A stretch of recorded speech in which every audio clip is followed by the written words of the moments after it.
Quidditch pitch roared with life as the Hogwarts All-Stars clashed against the Beauxbatons School of Magic under a sky streaked with golden clouds. The crowd was a sea of waving banners. Scarlet and gold for Hogwarts, pale blue silk for Beauxbatons. Each scream and cheer echoing through the stands. Bludgers rocketed through the air, chasers darted in elegant formations, and the sharp crack of broomsticks cutting the wind filled the stadium. High above the chaos, Harry Potter scanned the field with hawk-like focus. His green eyes narrowed behind his glasses, wind whipping through his messy black hair. Then a glint, a flicker of gold no bigger than a walnut zipped past the Beauxbatons goalposts. The golden snitch. There! Harry shouted to no one but himself, his heart leaping into his throat. He flattened himself against his broom and surged forward with a burst of speed that made the crowd gasp. The snitch darted upward, a shimmering speck against the vast sky, and Harry gave chase, his cloak snapping behind him like a banner of war. From the Beauxbatons side, their seeker, a wiry, brown-haired boy, after seeing Harry's movements, spotted it too. His sleek Nimbus 2000 tilted sharply, and he rocketed after the snitch like a blur. The audience erupted, half rising to their feet, as the two seekers streaked toward the prize. "Look at Potter go!" bellowed Lee Jordan's amplified voice over the commentary box. "He's got that snitch in his sights, and Beauxbatons seekers hot on his tail. This is going to be a nail-biter, folks." Harry twisted his broom into a steep climb, the snitch zigzagging wildly as if taunting him. It looped around the Hogwarts stands, and he followed, pulling a hairpin turn that sent a ripple of "Os" through the crowd. His fingers stretched out, inches from the snitch's fluttering wings, but it darted sideways at the last second. His counterpart was gaining, his broom humming with precision, his face set in fierce determination. The snitch plunged downward in a stomach-lurching dive, spiraling toward the pitch. Harry didn't hesitate. He flipped the broom into a nosedive, the wind screaming past his ears, the ground rushing up to meet him. His opponent did not hesitate either and mirrored him, streaming like a comet. The stands blurred into a wall of noise, screams, cheers, and gasps blending into a deafening roar. "He's mad!" someone shouted from the Gryffindor section. "He'll crash!" shrieked a Beauxbatons supporter, clutching her friend's arm. Harry's world narrowed to the snitch, its golden glow a beacon in the chaos. He yanked his broom into a sharp turn, skimming just inches above the grass while his knees brushed slightly against the turf. The Beauxbatons seeker hesitated at the last moment, cursing in French as he looped back, but Harry was already climbing again, the snitch weaving through the goal hoops. With a sudden burst of speed, Harry rolled his broom mid-air, dodging a bludger that whizzed past his head. The snitch veered left. He banked right, anticipating its feint, then pulled into a breathtaking dive. Again, the snitch plunged, and again, Harry dove without hesitation toward the pitch. His opponent was only a couple of feet behind, shadowing him. The crowd leaped up, shouting themselves hoarse, and in the VIP box, half the occupants rose, hands on the rail.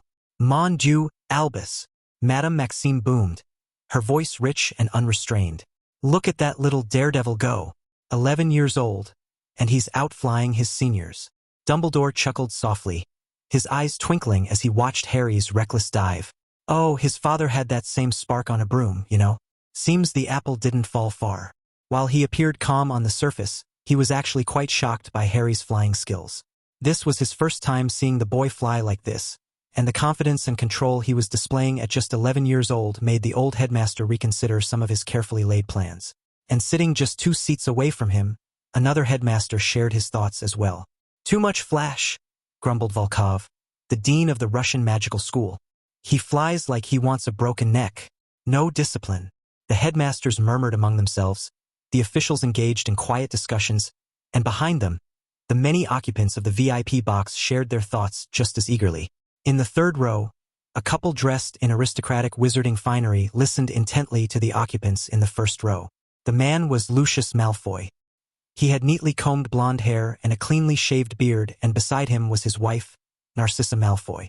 She looked graceful in her sleek black robes, staying calm despite the commotion below. Lucius narrowed his eyes as he watched Harry Potter soar, captivating the dignitaries in front of him. The boy's showy display irritated him, a spotlight on a rival family he could never stomach. "He's rather good, isn't he, dear?" Narcissa murmured, her lips curving faintly as she glanced at her husband's furrowed brows.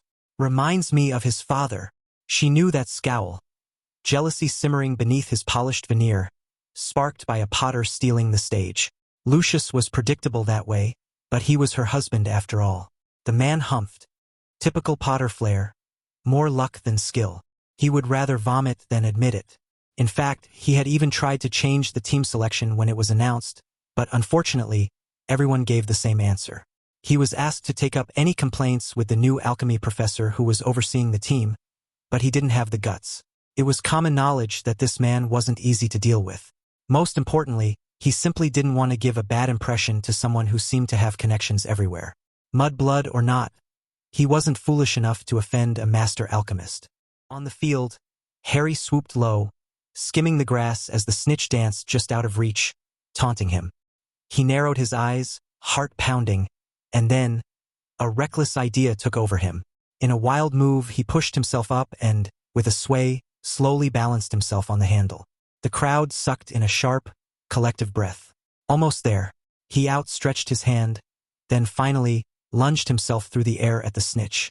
The crowd gasped, a sharp, collective "oh" rippling through the stands. Unfortunately, to Harry's disappointment, the snitch only grazed his fingers, and he wasn't able to grab hold of it. But then, to his surprise, it darted toward his face. His eyes widened, and his mouth opened involuntarily at the sudden change. Coincidentally, the little golden ball with wings smacked straight into his mouth as he crashed to the ground, tumbling across the grass. The stadium fell silent for a heartbeat. Perhaps it was the explosion of adrenaline, but Harry managed to stagger to his feet despite the injuries from that obviously nasty lunge. Cough. The snitch fluttered against his tongue. Cough. And finally, with one last cough, he spat it into his hand. A wide grin spread across his face as he gasped for breath and raised it for all to see. "Did he just?" a stunned voice murmured from the crowd. Then the pitch exploded. "Potter's got the snitch," Lee Jordan shouted, jumped off his broom and caught it with his teeth.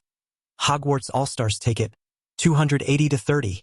Just after he caught, or rather spat out, the snitch, the Beauxbatons seeker who had been right on his tail, slowed his broom and descended toward him. He hovered a short distance away, studying the thin, frail-looking boy who had just outmatched him, perhaps searching for what made him so special. But this wasn't a video game. He couldn't simply appraise someone and check their talent by staring. In the end, he had to accept the truth. His opponent was monstrously skilled. With a grudging nod of respect, he acknowledged it. Harry grinned back. No words were needed, as somehow they both understood each other's thoughts perfectly. Just as the Beauxbatons seeker flew back to his teammates, Harry's own landed around him, leaping off their brooms to swarm him with cheers and claps on the back. While the Hogwarts team celebrated, taking to the air once again and flying over to the stands where their schoolmates sat, the occupants of the VIP box began congratulating Headmaster Dumbledore and the few Hogwarts staff present on their victory. And Dumbledore, ever so humble, accepted it all with his signature smile while offering some polite praise to the opponents as well. Lee Jordan was going mad with excitement, loudly calling out Hogwarts' name and praising the players. He even started to declare that they would guarantee the cup, but fortunately, McGonagall stopped him before he got too carried away. He then officially announced the end of the game and reminded everyone that tomorrow's match would be between Durmstrang and Coldstream at the same time. The audience began exiting the stadium toward the Floo Points, leaving in an orderly manner with the help of the staff. The same went for the VIP box. After offering their congratulations to the headmaster, most of the guests departed, except for one half-giant witch who remained behind. She wasn't alone. Maverick and Dumbledore were still there as well, seemingly about to have a private discussion. As the last person left the box, Maxime snapped her fingers, casting a silencing barrier around them. Maverick raised an eyebrow at her actions. He had been about to leave, but this woman had asked him to stay for a moment to discuss something. Dumbledore, being his boss and all, assumed she was trying to dig his staff, so he insisted on staying as well. Neither Maxime nor Maverick minded his presence. "Well, now that you've made sure no one can hear us, can you tell me what's this about?" Maverick asked bluntly. They now sat opposite each other, with Dumbledore beside him like a watchful parent. Maxime didn't answer right away and instead watched him with an unreadable smile. Just as Maverick was starting to grow annoyed, the witch finally spoke, and what she said threw him off for a second. "It's been a while, bird boy." The air inside the VIP box of the Hogwarts Quidditch Stadium was heavy with tension. Olympe Maxime rested her elbows on the armrests, studying the young man before her with sharp, measuring eyes. And the young man sat perfectly still while returning her gaze with an expression that was equally sharp, unfazed without a hint of nerves across his face. The older witch's intrigue grew more and more. Most would fidget under her piercing stare, shrinking beneath the weight of her presence. But not this boy. However, that still wasn't the reason she wanted to speak with him today. It was his magic, or rather, his magical signature. During the match today, her sharp senses finally caught a trace of it. It happened when the Hogwarts Seeker's broom was cursed, that his magic flared for the briefest heartbeat. But for someone like her, that was enough to tell whether a wizard was familiar or a stranger. Every witch and wizard had a distinct magical signature, though only those at the Archmagus level could truly perceive these differences. And the moment she felt Maverick's magic, she immediately remembered the mysterious figure from half a year ago who had left a lasting impression on her. It was hard to believe, but her senses had never failed her before. Setting aside her doubts, she grew genuinely curious. How could there be a great magus so young, with such fine control over magic, in some aspects even comparable to her, an archmagus? How was that possible? But then a thought struck her. Could it be a secret method of magical practice? It had to be. Or perhaps, many thoughts ran through her head in the short span of time between Harry's broom getting cursed, him catching the snitch, and the game finally ending with the audience vacating. Finally, she considered that maybe she could use the information she had to ask for his practice methods in exchange for keeping his secret. Was it blackmail? Of course not. But this kid and his teacher had played her like a fool that day. So, she sought to regain her dignity, or at the very least some measure of interest in return. How did you find out? The boy's voice interrupted her thoughts. He sounded calm and curious, rather than surprised, even after she hinted that she knew his secret. Before she could answer, though, a third voice joined in, laced with amusement. Might I ask, Olympe, who this bird you're referring to is? Olympe's lips twitched. She had almost forgotten this old man was there with them as well. She glanced at the boy before answering Dumbledore, watching for any sign that he cared if the old man found out about this secret. And sure enough, judging by his expression, it seemed he didn't mind her revealing it while Dumbledore was present. Or perhaps he had already revealed it to him. The Raven figure, she said finally, looking at Maverick. Last year, the one who brought down Morvain. That was you, wasn't it? Oh! Dumbledore raised his eyebrows slightly, then turned his head toward Maverick, smirking with amusement rather than shock. Maverick exhaled slowly. He had a feeling this old man had known for some time now. So before answering Maxime, he glanced sideways at the wise wizard and asked, I suppose you've known for a while, haven't you? Dumbledore chuckled softly. Oh, I've had my suspicions for a while now. You were careful. But I could still sense the rank from your magic every now and then. He paused, smiling knowingly. But what truly connected the dots was you being Edward Garling's apprentice. He leaned back slightly. After the news of Morvain's death, I did a little digging of my own, and, unsurprisingly, Edward Garling's name came up more than once. Maverick nodded thoughtfully. What Headmaster Dumbledore said indeed made sense. He was Edward's apprentice, a great magus, and it had been reported in the news that Bloodraven was also a great magus. Connecting the dots wouldn't have been difficult for Dumbledore. Not to mention, his Patronus was a raven as well. Maverick sighed inwardly. Worthy of being called the Wise Wizard. Fortunately, not everyone knew him as well as Dumbledore did, so not just anybody could connect the dots. Even if they did, it didn't matter much now. That said, he still preferred to keep his alias a secret for as long as possible. His real identity, however, was a different story. He didn't mind people knowing Maverick Caesar's rank anymore. After that brief exchange with Dumbledore, he once again turned back to the tall woman across from him. His brows narrowed slightly as he considered her. How had she figured it out? He had been careful during the match, making sure not to alert her while using his magical sense. It wasn't that he was afraid, he simply didn't want to cause a commotion. His magical sense talent had now reached a master-level proficiency, allowing him to use it with even greater precision and subtlety. He was confident that no one below his rank would notice a thing, and even an archmagus wouldn't detect it as long as he was careful. Unless, of course, he was wrong in his assumption. Was he? He wondered. How did you figure it out? He asked directly. It was indeed impressive, Olympe answered with a knowing smile. Hiding your magic. Well, until a little while ago today. You slipped up for just a brief moment. But because your magic felt familiar, like someone I've met whose signature was the same, Maverick raised a brow. It seemed her senses were more refined than he had thought. To detect his magic while he was being careful would take at least master-level proficiency, which he believed she had as well. Is that it? He asked again. Of course. My senses are quite sharp, Maxime said smoothly. And we archmagi can perceive unique magical signatures. If we've met once, it would be hard to fool me, even with a near-perfect disguise. That was news to him, something to look into later, and now was not the time to get distracted about it. Setting those thoughts aside, he finally asked the question that truly mattered. So you know I'm Bloodraven, now what? He watched as the woman's expression changed. Amusement flickered in her eyes as she leaned back in her seat, as if she held the upper hand. I can keep the secret. If you join Bosbeto pass. He interjected before she could finish. You can tell the world I'm Bloodraven. I don't have a problem. He shrugged without saying more. The tall witch raised a brow, surprised, while Dumbledore also mirrored the same reaction. They had both assumed he treated that identity as a closely guarded secret and were momentarily taken aback by his straightforward response. Well, in fact, if it was a week ago, their expectations might have been correct. But that was no longer the case. What a rude fellow, she said after a moment, furrowing her brows, just like your teacher. Maverick smirked but didn't retort to her remark. There was no way he would let this woman blackmail him. Aren't you afraid of the attention you'll get? She asked him, her voice laced with amusement. I mean, you're barely what? 20? And already a great magus. People are going to be curious. They would think you have some secret ways of practice. Maverick chuckled. Aren't you thinking the same? She leaned forward slightly, her eyes glinting as she continued. Of course I am. Then, after a brief pause, she leaned back again. But unlike me, some wouldn't care whether you're a student of Garling or a master alchemist. Just because you're a great magus and took down Morvain doesn't mean you're invincible. Who knows? Maybe one of us, a king, someone less concerned about the consequences, might take action directly.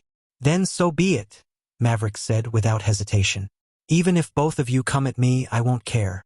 Maxime scrutinized him for a long moment, her sharp gaze locked onto his. Then, puff, she let out an uncontrollable chuckle. Dear Merlin, you're just like that bastard Garling. I remember him charging straight at Grindelwald when he was merely a great magus. But, she paused, narrowing her eyes. Do you really think that just because you took down Morvain, a peak great magus, you could stand against a king?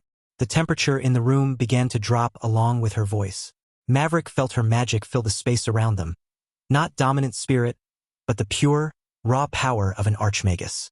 A week ago, this might have made him flinch. No, even then, it would have only unsettled him because of the pressure. But now, her attempt to assert power over him meant nothing. He remained perfectly still, showing no outward reaction, and simply listened. She was trying to intimidate him with words, but at the same time, he knew she wasn't entirely wrong. In fact, what she said was very likely to happen. Remember, little boy, every rank up gives you more longevity. There are many magus who are children of great maguses that look older than them. What do you think they'd do if they realized there was a way for their children to regain their youth? What do you think they'd do if they realized there's this one person who has a miracle method to break through the ranks? She leaned in even closer, her tone lowering. They'd flock in groups to steal whatever miracle you have, even resorting to taking your family hostage. Rumble. Maxime's words suddenly stopped. Her eyes widened, as if she had seen something unthinkable. Even Dumbledore, the ever-calm old wizard, looked shocked. Rumble. The room began to ripple. The air grew dense with something unseen. Impossible. Maxime jolted to her feet. Well, I must say I wasn't expecting this, Dumbledore added. In that moment, within the four walls of the room, Maverick allowed them to feel his magic fully for the first time. And just like Maxime, he didn't unleash his dominant spirit. Instead, he also let his raw magic surge. And both of them, being archmagi themselves, could instantly recognize the presence of another archmagus from the sensation of the magic. How about it? He spoke, looking right into her eyes. Do you think I have the capital to protect myself and my family? The room fell silent for a long while, until finally, they both eased off the surge of their magic, and Maxime slumped back down into her chair. She leaned back, letting out a sigh, her eyes narrowing as she studied Maverick. Her expression showed she was clearly frustrated. "Do you have a secret practice method or not?" she asked again, but more sincerely this time. She wanted only a simple yes or no. Maverick's lips curled into a smirk, but didn't respond right away. The half-giant witch's patience began to wear thin. "Well?" she pressed, her voice tinged with impatience. "Are you willing to share it? If you do, I'll swear an oath to owe you an unconditional favor." Her words this time caught him off guard. A favor backed by a magical oath from an archmagus wasn't something trivial. It was a debt imbued with significant power. Maverick remained silent for a moment, then slowly shook his head. "I don't have a secret practice method," he said steadily. "I'm just extremely talented." Maxime blinked, momentarily taken aback. Then she blurted out without thinking, "What kind of ridiculous answer is that? Professor here can attest to it." He turned to Dumbledore, who looked at him with a puzzled expression. "You know the extent of my capabilities. I've been able to tap into the talents of a great magus when I was only a magus. And when I became a great magus, I could access the talents of an archmagus." He then turned to Maxime. "You saw it for yourself. During my duel with Morvain. Back then, I was definitely not an archmagus." The two older witch and wizard wore thoughtful expressions at that. Seemed what he said was true. Maxime had witnessed his dominant spirit being unleashed that day, something only an archmagus could do. And Dumbledore had heard from McGonagall that Maverick had been able to suppress his magic even 2 years ago. According to McGonagall, Maverick's magic had only been at the magus level back then. "I suggest you still keep your rank a secret, Professor Caesar," Dumbledore finally said. "For the sake of your family's safety, it's better to keep it a secret for now." He then turned to Maxime. "Apologies, perhaps, madam. You were not able to get what you wanted. But for the sake of this old man and our friendship, please keep it to yourself as well. Besides, it's better to have Professor Caesar here as a friend than a foe, right?" Maxime sighed. "Fine. I won't ask about it again. But I do have a favor to ask of you." Maverick gestured for her to continue. "Once a month, or even once per semester if that's easier, could you come be a guest lecturer at Bosbaton's alchemy classes? I'm sure that won't be too much of a hassle. I'll dedicate a direct flu point for you, pay you, and you may ask something reasonable in return from me." Guest lectures. Maverick thought about it. It didn't seem like a troublesome thing if it was only once per semester. "I want access to your school's complete library and your private collection," he added, laying down his condition. Maxime's eyes narrowed. "Quite the appetite." She paused, then nodded at the end. "I agree." Maverick smiled and stood from the chair. They had been talking for over an hour now. "Let's shake to a cooperation, Speaker." "Speaker?" Maxime raised an eyebrow. "Kid, now that you mention it, it feels like you're mocking me. We archmagi don't call each other by our titles." "Really?" Maverick smirked. "Then Olymp." The taller woman's mouth twitched. That sounded even weirder coming from a kid. To her, he was just a kid. "Just call me Dean. Or Madam," she said finally. The first inter-school Quidditch tournament turned out to be a resounding success, as proven by the packed stands at the opening match of the competition. Of course, none of it would have been possible without the exceptional work of the promotion team. Maverick had pulled every trick he knew to spread the word about the competition across Europe. Fortunately, or perhaps unfortunately, the magical world had very few large-scale sporting events where the public could gather in crowds to spectate. Apart from the Quidditch World Cup and, in the past, the Triwizard Tournament, opportunities for such grand spectacles weren't many.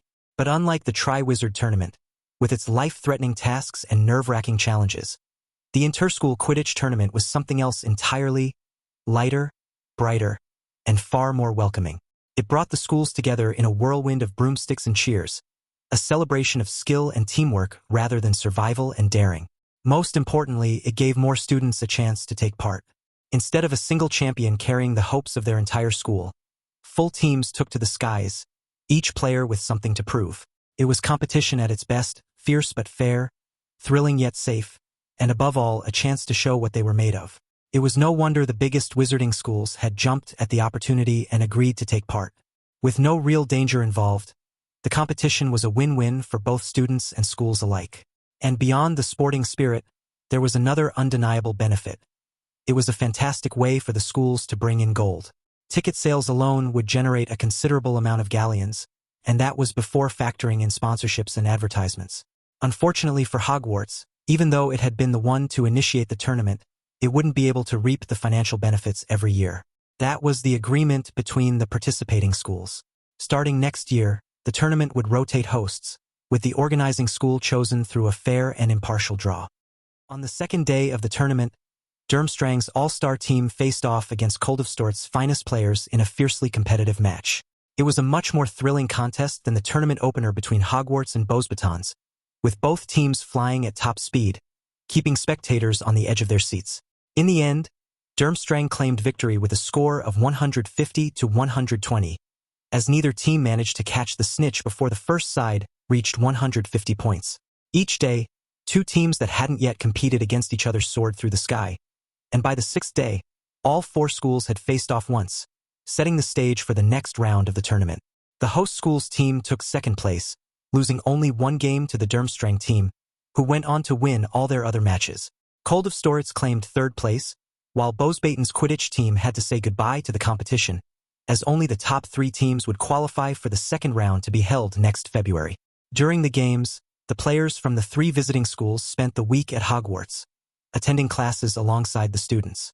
This was another benefit of the tournament, apart from promoting sportsmanship. It gave students the chance to experience the teaching methods of other schools. Both the visitors and the Hogwarts students were able to learn from each other, broadening their understanding beyond their own school's curriculum. After the first round ended and the participating teams returned to their countries, news of the competition exploded in the newspapers all around Europe and even the world. Maverick pushed for even more exposure, as his plan was much larger, to promote events like this in every corner of the globe. He dreamed that one day he could organize a regional champions competition, which, in turn, would elevate the tournament to the status of a world stage event. Of course, there were some reports that criticized the competition, particularly from the Daily Prophet, which painted it as nothing more than a money grab for the school, and specifically for Maverick and his company. While it wasn't entirely false, after all, Maverick did monopolize most of the revenue generated from the event, he did ensure that a portion of it went to Hogwarts. The criticism largely came from influential figures who realized just how profitable the competition was and wanted to get their hands on some of the profits. When Maverick rejected them outright, they turned to the media in an attempt to tarnish his reputation.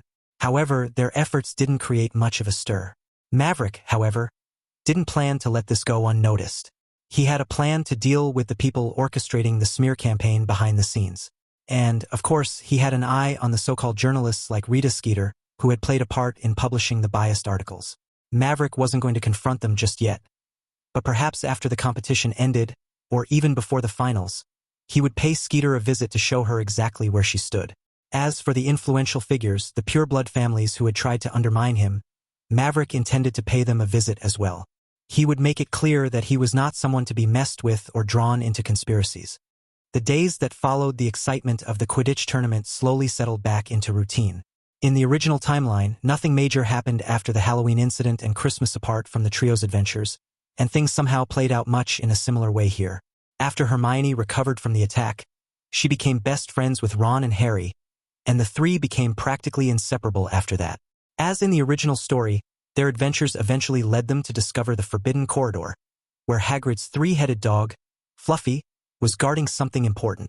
They then went straight to the one person they believed knew the most about dangerous creatures. And, as always, the most tight-lipped man in the wizarding world somehow managed to let a few secrets slip. That was all the encouragement the ever-curious trio needed. From there, they dove even deeper into the mystery. The only difference was that, unlike in the original story, they didn't suspect Snape as much this time.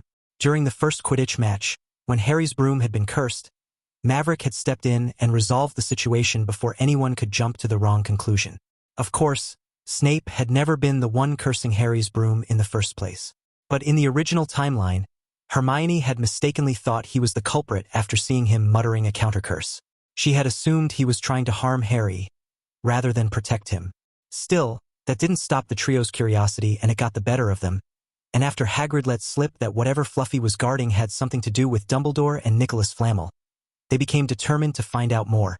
Maverick, of course, kept a close eye on their movements, and none of their adventures escaped his notice. Although he didn't interfere with their activities just yet, he planned to deal with Quirrell, perhaps even personally, before Harry did, and before the final match scheduled for April next year. The last thing he wanted was for any unexpected surprises to disrupt the school's peace, especially with the tournament drawing so much attention to Hogwarts. A major incident, such as another attack like Halloween, which had already been brushed under the rug after much difficulty, could lead to unfavorable PR or worse, force the tournament to be cancelled altogether. Who knew what Voldemort might have up his sleeve? Maverick wasn't going to take that risk. With that thought in mind, he paid extra attention to Quirrell, in addition to keeping an eye on the trio, as the days passed. However, nothing major, nothing worth taking immediate action over, happened until finally, the Christmas holidays were just around the corner for the school. The air around Hogwarts had turned crisp and biting as winter settled in, and a thick layer of snow blanketed the grounds, turning the entire castle into a sparkling winter wonderland. The cold winds swirled through the trees, their bare branches dusted with white, as snowflakes drifted lazily from the sky. At the beginning of the third week of December, Maverick received a notification from Ollie regarding a particular Muggle couple and their movements, something Maverick had tasked him to monitor. He had instructed Ollie to inform him whenever their movements happened to coincide in a specific way. And so, when Ollie gave him the heads up, he knew it was time. That very same evening after the dinner feast, he quietly slipped out of the school, operat out of England, and made several jumps until he finally arrived on a remote road in the United States, leading to Washington, D.C. The road stretched out before him, a long, sloping ribbon of asphalt that wound its way down a gentle hill. To either side, the land rolled away into darkness, dotted with patches of grass and the occasional boulder. The moon hung low in the sky, casting a pale silver light over the scene, and the air was crisp and still, carrying the faint scent of damp earth. He glanced at his watch, then spread his magical sense and quickly located his trusted subordinate up the hill standing alone under disillusionment. With another jump in space, he appeared next to him, and of course he was under disillusionment as well. He then signaled to Ollie that he had arrived, after which, he then enveloped them both in a barrier, making them visible to each other, while the barrier remained invisible to anyone outside. Ollie wasn't surprised by Maverick's sudden appearance. He simply glanced at him before saying, "They'll be here soon." There was a hint of puzzlement in his eyes, though, as he had never been told why he was tasked with monitoring the Muggle tycoon couple. Despite this, he still followed the orders without question, trusting his leader's judgment. But that didn't mean he wasn't curious, and Maverick could see it in his eyes with just one look. It was time to reveal part of the truth. He thought to himself. Of course he couldn't explain everything. He couldn't share his knowledge beyond the fourth wall, but he could fabricate a plausible story. "No one knows this," he began while keeping his voice low. "You're the first person I've shared this secret with, Ollie. I'm a seer." Ollie arched a brow but did not interrupt, and let Maverick continue. "A couple of years ago, I saw their future, or rather, part of it. Something significant is going to happen to them soon, and I've been waiting for the right moment to act. So, we're here to stop whatever's coming? Are they going to be in some kind of accident?" Ollie asked, not questioning Maverick's mention of being a seer. After all, seers existed in their world, rare, but still real. And his boss was no ordinary man, so he believed him without a fuss. Not an accident. An assassination. The hum of the car engine filled the quiet night as a couple, dressed in formal attire, cruised down a remote highway leading to Washington, D.C. The headlights cut through the thick winter darkness, revealing towering trees that lined both sides of the road. Their skeletal branches sagged under the weight of fresh snow, and the light cast long, eerie shadows over the frozen landscape. Inside the car, warmth fought against the cold pressing against the windows. Howard Stark tapped his fingers idly on the steering wheel, glancing at his wife. "You know, Maria, we could have just flown in the morning." Maria Stark, wrapped in a luxurious fur-lined coat, gave him a pointed look. "And spend another day dodging those insufferable politicians? No, thank you. Besides, you were the one who insisted on driving." Howard smirked, eyes still on the road. "Well, you always say we don't spend enough time together." She sighed, shaking her head with a small smile. "I meant a vacation, not a freezing midnight drive through the middle of nowhere." A comfortable silence settled between them, broken only by the faint crackle of the radio, jazz mingling with static. The snow continued to fall in soft, swirling flurries, adding another layer to the untouched wilderness around them. Maria adjusted her gloves and glanced out the window. "At least tell me you actually booked a proper hotel this time, Howard." Howard winced slightly. "Well, no," she cut in, exasperated. Not another one of your off-the-radar places. Hey, that last one had charm. That last one had no heating. Howard chuckled. All right. I promise this one has all the amenities. 5 stars, even. Maria gave him a skeptical look but let it go. Then she frowned. Howard, do you hear that? Howard's eyes were on the road, but the sudden change in his wife's tone made him glance at her before tilting his head. To him, the only sounds were the smooth melody of jazz drifting from the radio and the steady hum of the engine. But then, all of a sudden, the rearview mirror flared a blinding light, forcing him to shut his eyes and slam the brakes in reflex. Arrgh. The tires screeched against the cold concrete, skidding for a brief moment before the car came to a sudden halt. Maria let out a sharp scream, her body jerking from the shock of the sudden stop. Everything had happened so quickly, and her heart raced as adrenaline surged through her, causing her to take quick, shallow gasps. She turned sharply to her husband, eyes flashing with irritation. Howard, what the hell? Howard, still gripping the wheel tightly, looked just as shaken as she was. He didn't answer. Instead, he quickly turned the key, trying to restart the engine, which had shut down with the abrupt stop. Damn it! He cursed under his breath.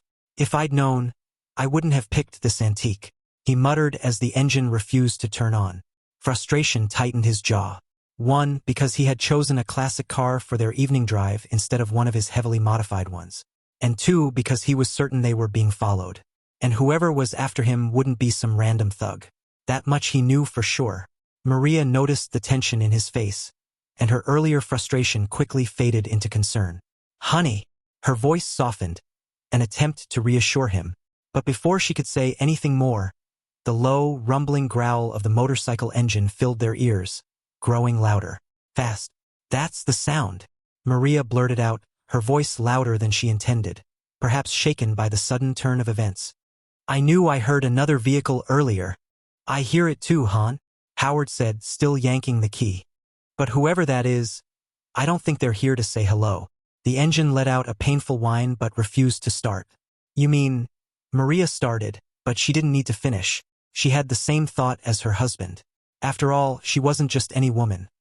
She was the one chosen by the smartest man in the world to be his wife. Before she could speak again, the car finally roared to life. Brum, brum, buckle in. Hold on to something, Howard barked, giving only 2 instructions before slamming his foot on the gas. The tires screeched, burning against the cold concrete as the car lurched forward. But just as they started moving, bam! A brutal impact slammed into the side of the car. Howard barely had time to register it before he lost control. Screech! The car swerved violently, skidding left and right as it accelerated uncontrollably. The world spun. Crash! With a deafening crunch, it smashed into a tree at the side of the road. Some distance above the crash site, Maverick and Ollie watched the scene unfold in eerie silence.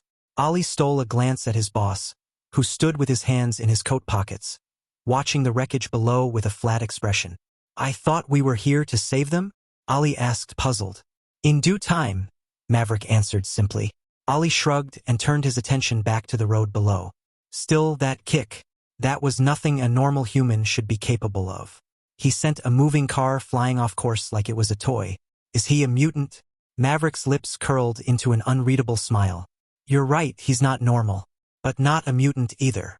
Ollie sighed, knowing his boss was doing that thing again, half explaining and leaving more questions than answers. He knew better than to press now, so he turned his gaze back to the scene, watching as the assailant parked his motorcycle a short distance from the crashed vehicle. Back with the Starks. Arg! Howard groaned as his eyes fluttered open. His head throbbed, and when he reached up instinctively, his fingers came away wet and sticky. Blinking through his blurry vision, he saw the dark stain of blood. His own. His forehead must have slammed into the wheel on impact. Then memory flooded back. Maria! He turned in alarm. Beside him, his wife stirred with a soft groan. Slowly, she sat up, dazed but alive. Howard, what just happened? She muttered, still trying to process the crash. Thank God, he exhaled in relief. They hadn't been going fast enough for the crash to be fatal. If they had, shoving that thought aside, he reached toward the glove compartment, yanked it open and pulled out a pistol. Unbuckle. We need to get out. Now. Howard fumbled with his seatbelt, unclasping it before reaching for the door handle. Clank. It wouldn't budge. Damn it! He cursed, ramming his shoulder against the door. The second time, it finally gave way, swinging open with a groan of protest. Wasting no time, he stumbled out and immediately turned, reaching a hand toward Maria. Come on! Hurry! Maria grasped his hand and climbed out, her feet unsteady on the cold pavement. But the moment she steadied herself, her breath hitched. "Ho, Howard! Be behind you!" she whispered, her voice trembling. Howard froze. A cold dread curled in his gut. He didn't turn immediately. He felt the presence before he even saw it. Then, in one swift motion, he spun around, pistol raised. Boom! The shot wasn't from him, but at him. A single bullet struck his hand, knocking the gun clean from his grip. A sharp pain shot up his arm as he instinctively recoiled, crouching slightly from the impact. Arg! Howard recoiled, clutching his stinging fingers. It hadn't been a direct hit, but the impact alone was enough to send a sharp wave of pain up his arm. Howard! Maria screamed, falling to his side in panic. Are you hit? Are you? I'm fine, he gritted out, eyes flicking up toward their attacker. And then his breath caught. The man standing before them was clad in a dark combat uniform, a rifle slung over his shoulder. But what made Howard's blood run cold was the metallic sheen of his left arm, gleaming in the dim light. Then, finally, his gaze settled on the face. Howard's heart nearly stopped. You! His voice came out hoarse. Disbelief warred with recognition. Sergeant Barnes. The soldier halted mid-step. You're Sergeant Barnes. Bucky Barnes. But how? Howard's voice wavered. His mind raced, struggling to process the impossible. Why are you trying to kill us? Barnes' expression was unreadable, his eyes empty.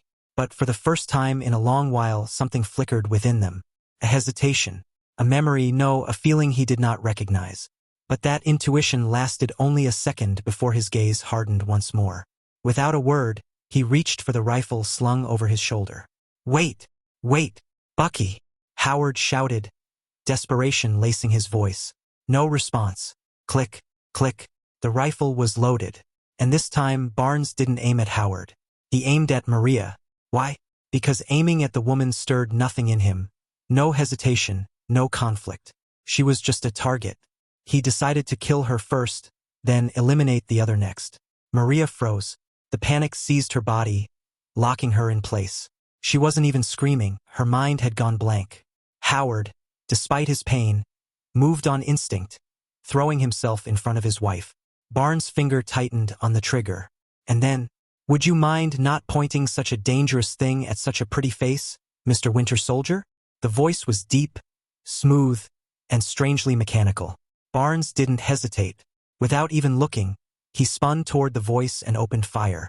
Bam! Bam! Bam! Bam! Gunfire roared through the night, bullets flying straight toward the newcomer. Then, silence. When the dust settled, their eyes widened in shock. Well, only the couple did. The Winter Soldier, however, remained expressionless, as if witnessing something extraordinary was nothing new to him, because the bullets had stopped.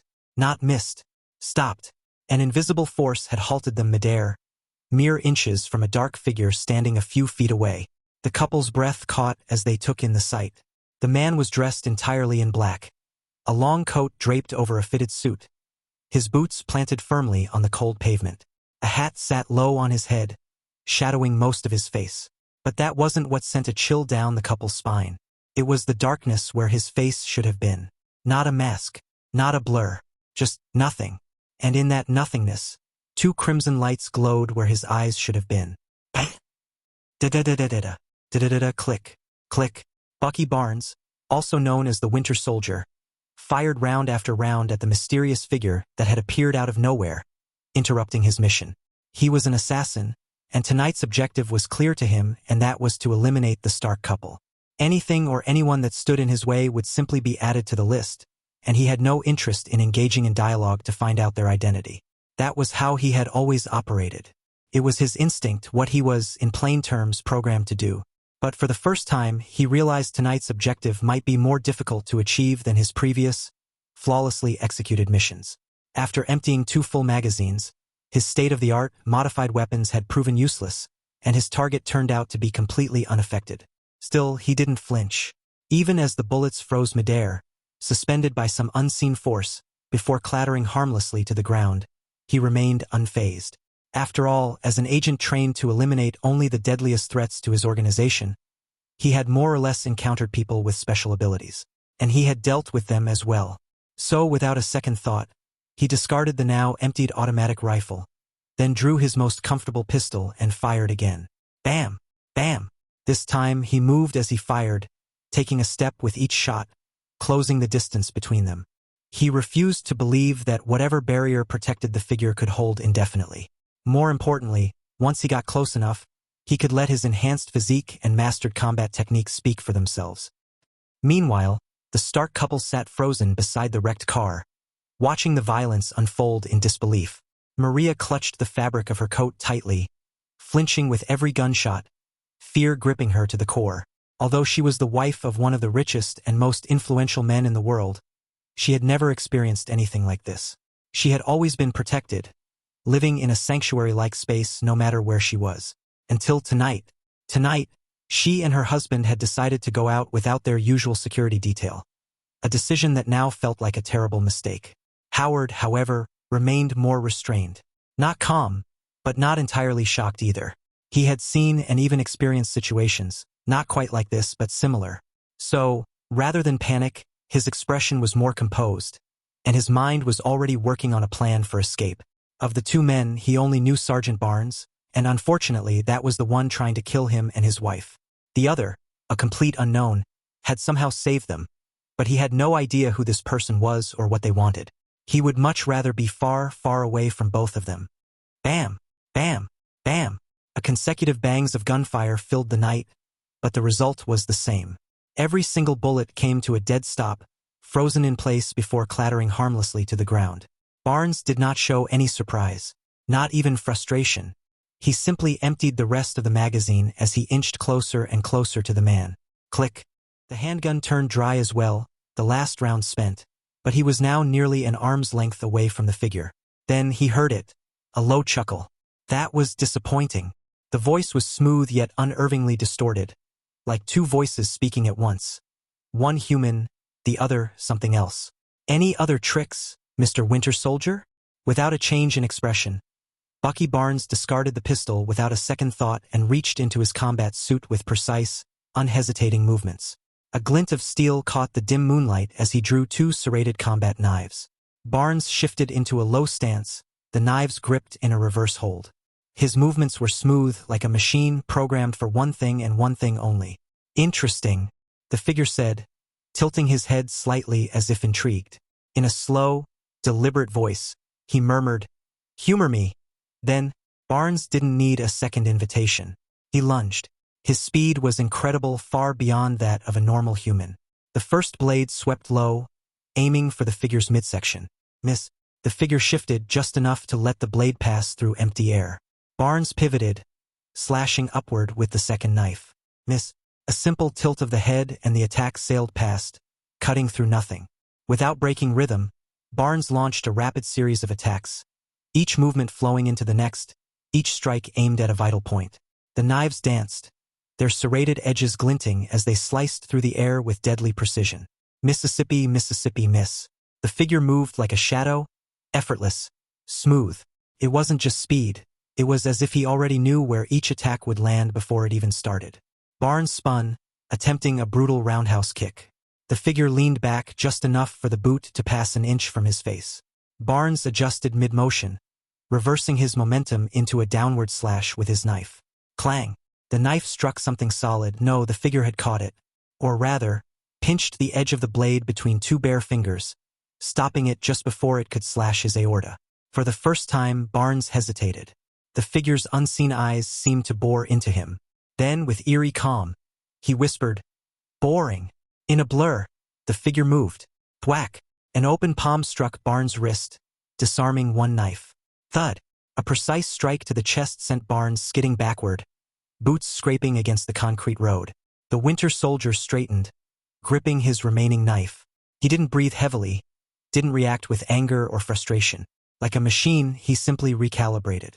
The figure chuckled again. "I'm sorry, but it seems I may have overestimated the strength of a super soldier." Or maybe, my physique is simply on a different level now. Barnes lunged, ignoring the ridicule. But then, his body froze mid-step. Sleep now, soldier. When you wake, your nightmare ends, and your real mission begins. The distorted voice echoed as if whispered directly into his ear. Then nothing. His mind went blank, and his body collapsed, unconscious before he even hit the ground. Silence. Is it over? Maria asked shakily, watching the man who had just tried to kill them collapse to the ground. Howard didn't answer right away. His eyes stayed fixed on the mysterious figure, watching as he turned toward them and began walking forward with slow, deliberate steps. There was something deeply unsettling about those blood-red eyes. They had just been saved. And yet, looking into them, Howard felt anything but safe. His instincts flared, and without thinking, he pulled Maria closer. Step, step. Howard Anthony Walter Stark and Maria Collins Carbonell Stark. You need not be wary of me. Yet. Howard gulped. Yet? What the hell was that supposed to mean? And why use his full name?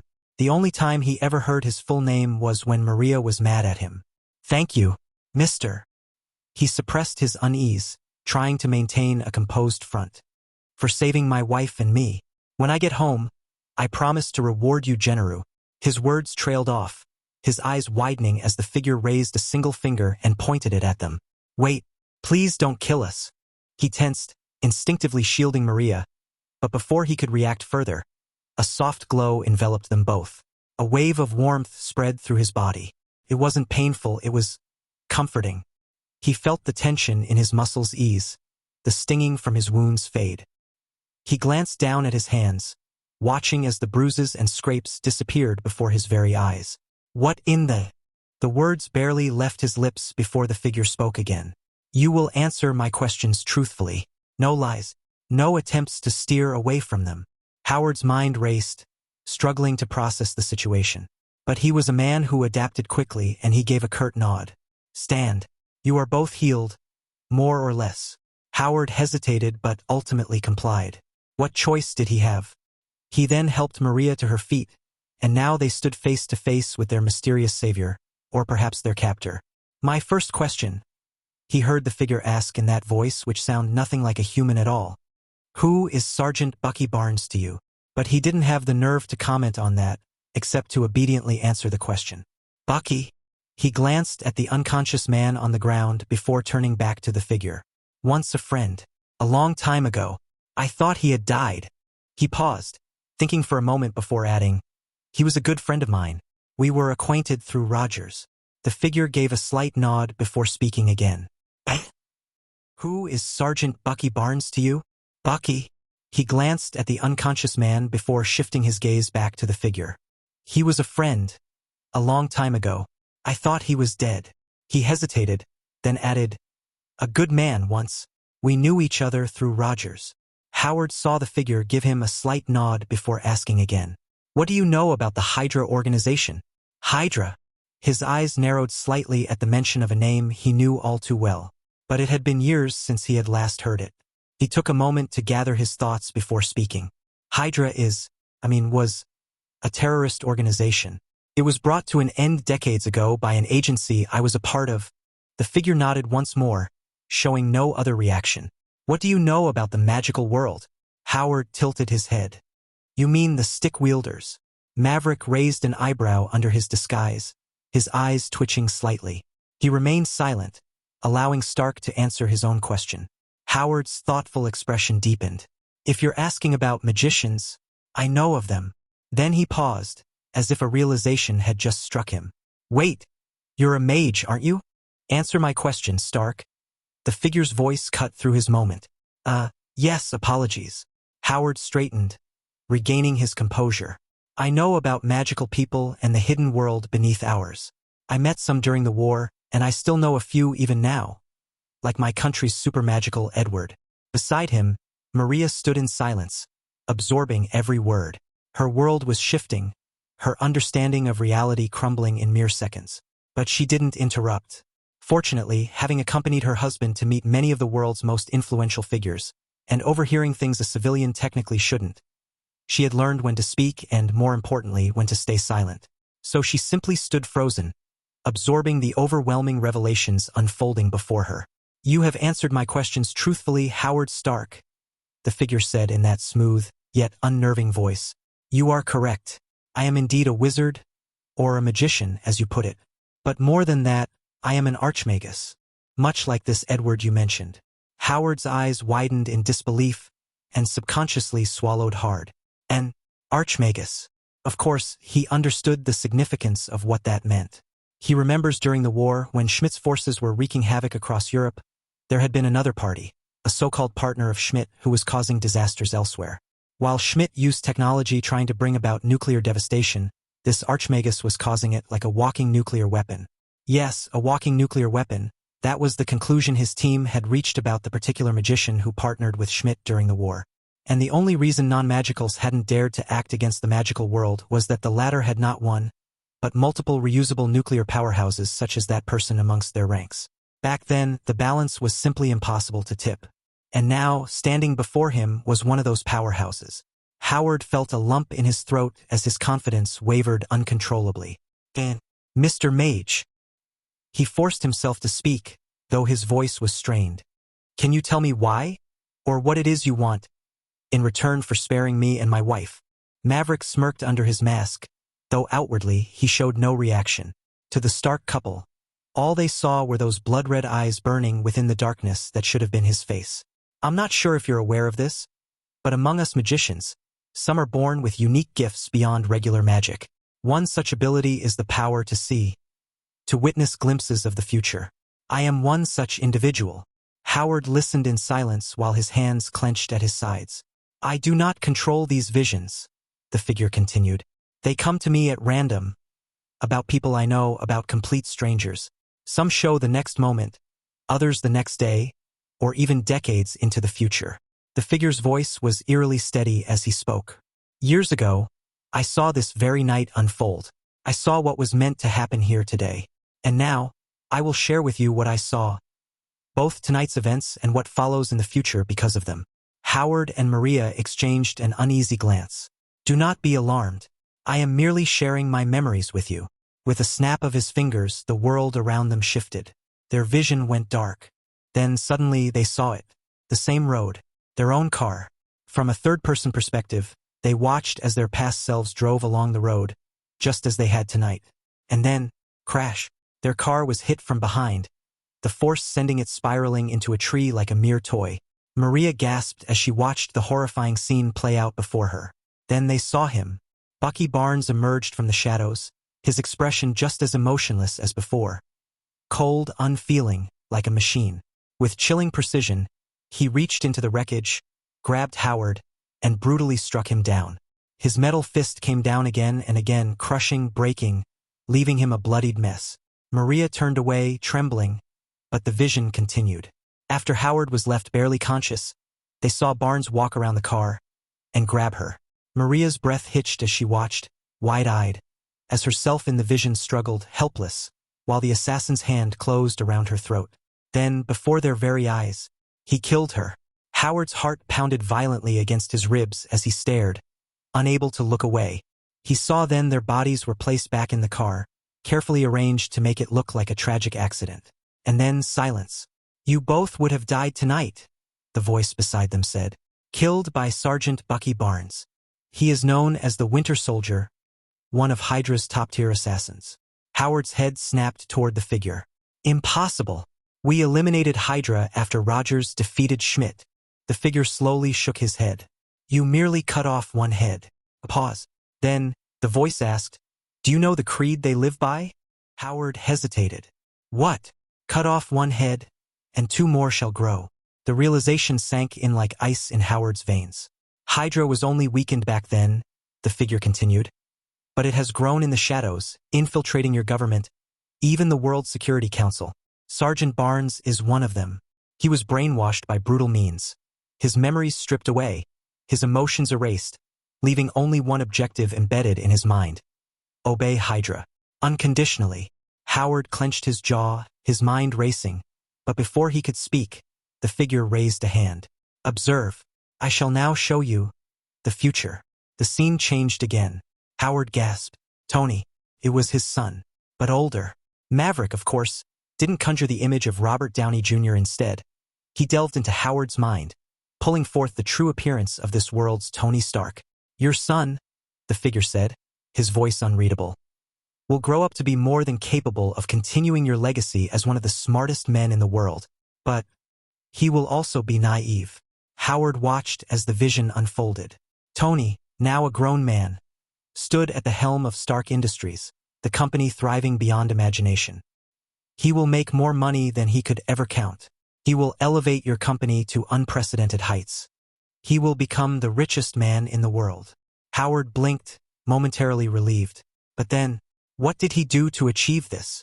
The scene darkened.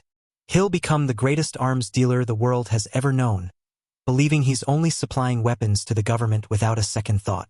But in reality, his creations will spread across the globe, some falling into the hands of some very dangerous people. Howard's stomach dropped. Your son, to put it simply, will have no regard for the consequences. The figure continued, his voice cold. His weapons will shatter families, fuel endless wars, and leave unimaginable suffering in their wake. Howard's throat went dry. He knew the arms industry all too well.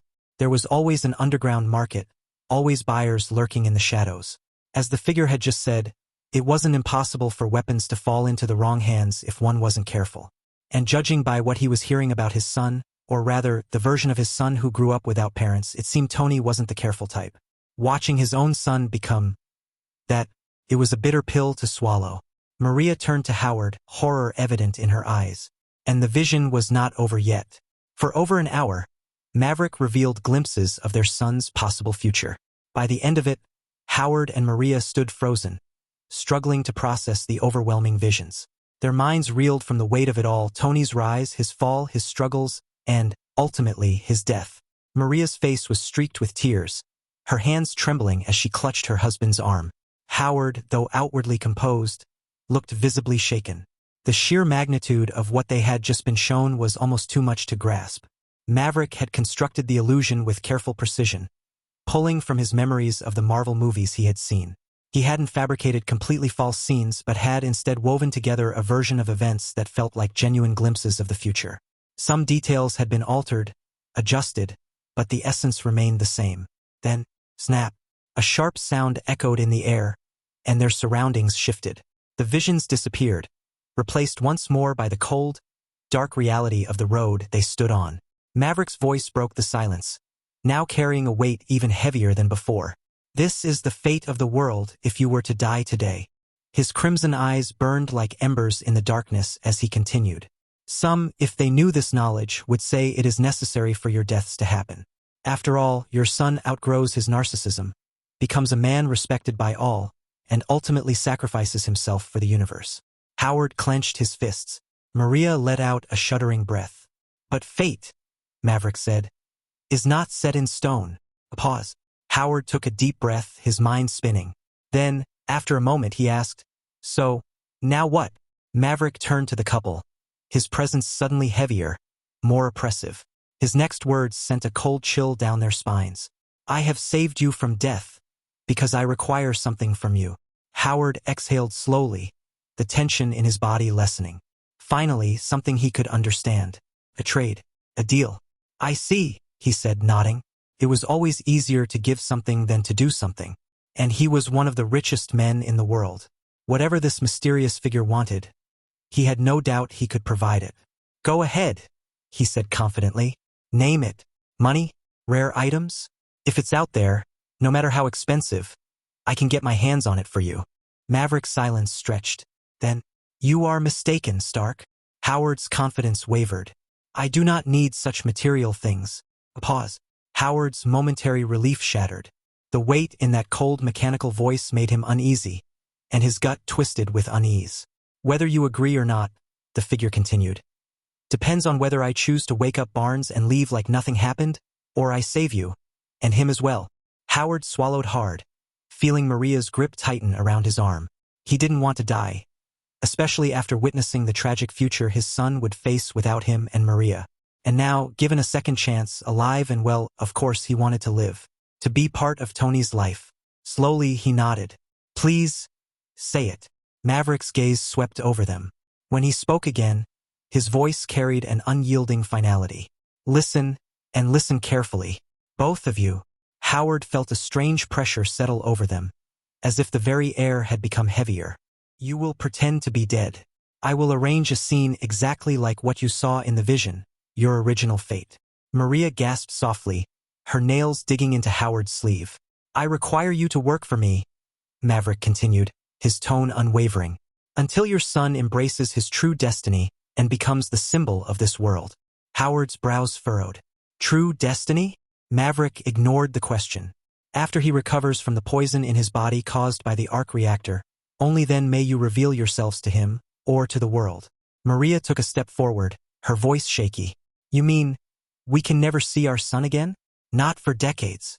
Until the time is right, Maverick corrected. Howard's heart pounded.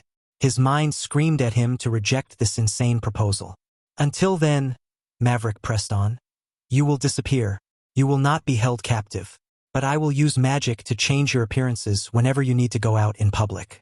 You will be given new identities. Howard and Maria's eyes widened in shock. This wasn't just about faking their deaths. It was a demand to erase themselves from the world. To leave everything behind. Their son. Their legacy. Their lives. Howard's mind raced. Was this even possible? Could they really give up everything just like that? But before he could fully process it, he forced himself to focus on the most immediate concern. And what is it? He asked, voice steadier now. Exactly that you need me to do? The figure's red eyes glowed brighter. Then, he tilted his head to the sky. Howard felt a deep, unsettling sense of foreboding before the answer even came. I need you. The voice spoke slowly, pausing after each phrase. Within the next 20 years, Howard held his breath. With the help of your science and my magic, the figure lowered his gaze from the sky, and his glowing eyes, like twin suns, locked directly onto Howard's. To help me terraform a planet. A dead silence fell over the road until, What? Exclaimed the genius billionaire, his voice laced with disbelief, but the figure didn't blink, didn't move, didn't waver. Instead, in a voice as calm as if he were merely asking for a cup of coffee, he said, I need a world, Stark, and you're going to help me get it. Howard Stark stared at the mysterious man before him, his mind still reeling from the absurdity of what he had just heard. Terraforming? It sounded like something straight out of science fiction, yet here he was, being told he would play a role in making it a reality. You're talking about reshaping an entire planet, Howard finally said in a low but firm voice. Do you even understand the scale of what you're asking? And what if I can't make it happen? What then? Maverick remained unmoved. With the science of this era alone? No, it wouldn't be possible. But with science and magic, I'm confident that we can make it work. You're the smartest man alive. Apart from your son, perhaps. Don't underestimate your own genius. Howard stared at him for a long moment, searching for words but finding none. He then glanced at Maria, who looked just as shaken as he felt. Taking a deep breath, he pressed on. Terraforming requires advanced engineering, atmospheric regulation, resource management. It's not something you just do overnight. We have time. 2 whole decades. Maverick responded, his distorted voice unwavering to the couple as he met their gaze. He needed them to understand, needed Howard Stark to see, that this wasn't an impossible task. And more importantly, that he wouldn't take no for an answer. You're a scientist and I'm an alchemist. With our combined expertise, it will be done. But this conversation will have to continue elsewhere. He turned his head slightly, as if sensing something unseen. We've been here too long. It's time to leave. Before Howard could ask what he meant, Maverick lifted a hand. From the shadows, another figure emerged. A man in his late 30s, dressed in a dark suit. His features and complexion suggested Middle Eastern heritage. Ali, Maverick introduced. Howard narrowed his eyes. You look familiar. Ali smiled. We meet again, Stark. Howard studied him for a moment before realization struck. You're the guy who came with that investor. What was his name? Trying to buy stocks in my company. Ali gave a small nod. Yes. And I remember being decisively rejected. We can talk about that later, Maverick interjected. Can you handle the arrangements here? Howard couldn't help but interrupt. And what exactly does handle the arrangements mean? Maverick glanced at him before gesturing toward the wreckage. arranging the scene, making sure your deaths remain convincing. With magic, we will create two bodies identical to you, both in appearance and in flesh, he explained vaguely. The Starks didn't need to know the details. The decoys wouldn't be mere illusions or artificial constructs. They would be real people, transformed with polyjuice potion to resemble them. The key advantage of polyjuice was that if someone died while under its effects, their appearance wouldn't revert once the potion wore off. They would remain looking like the person they had transformed into, sometimes for weeks, even months. And Maverick had acquired a far more potent variation of the potion during his travels, one that ensured the disguise would last even longer. Howard stiffened. He didn't understand any of it, and he didn't like it, none of it, but he knew there was nothing he could do to protest. Maverick stepped forward, raising a hand, and made a slow vertical movement in the air. To the Stark couple's astonishment, a rift of deep blue energy tore open the space before them. Without another word, Maverick gestured for them to follow and stepped through first. Howard hesitated, glancing at Maria before taking her hand.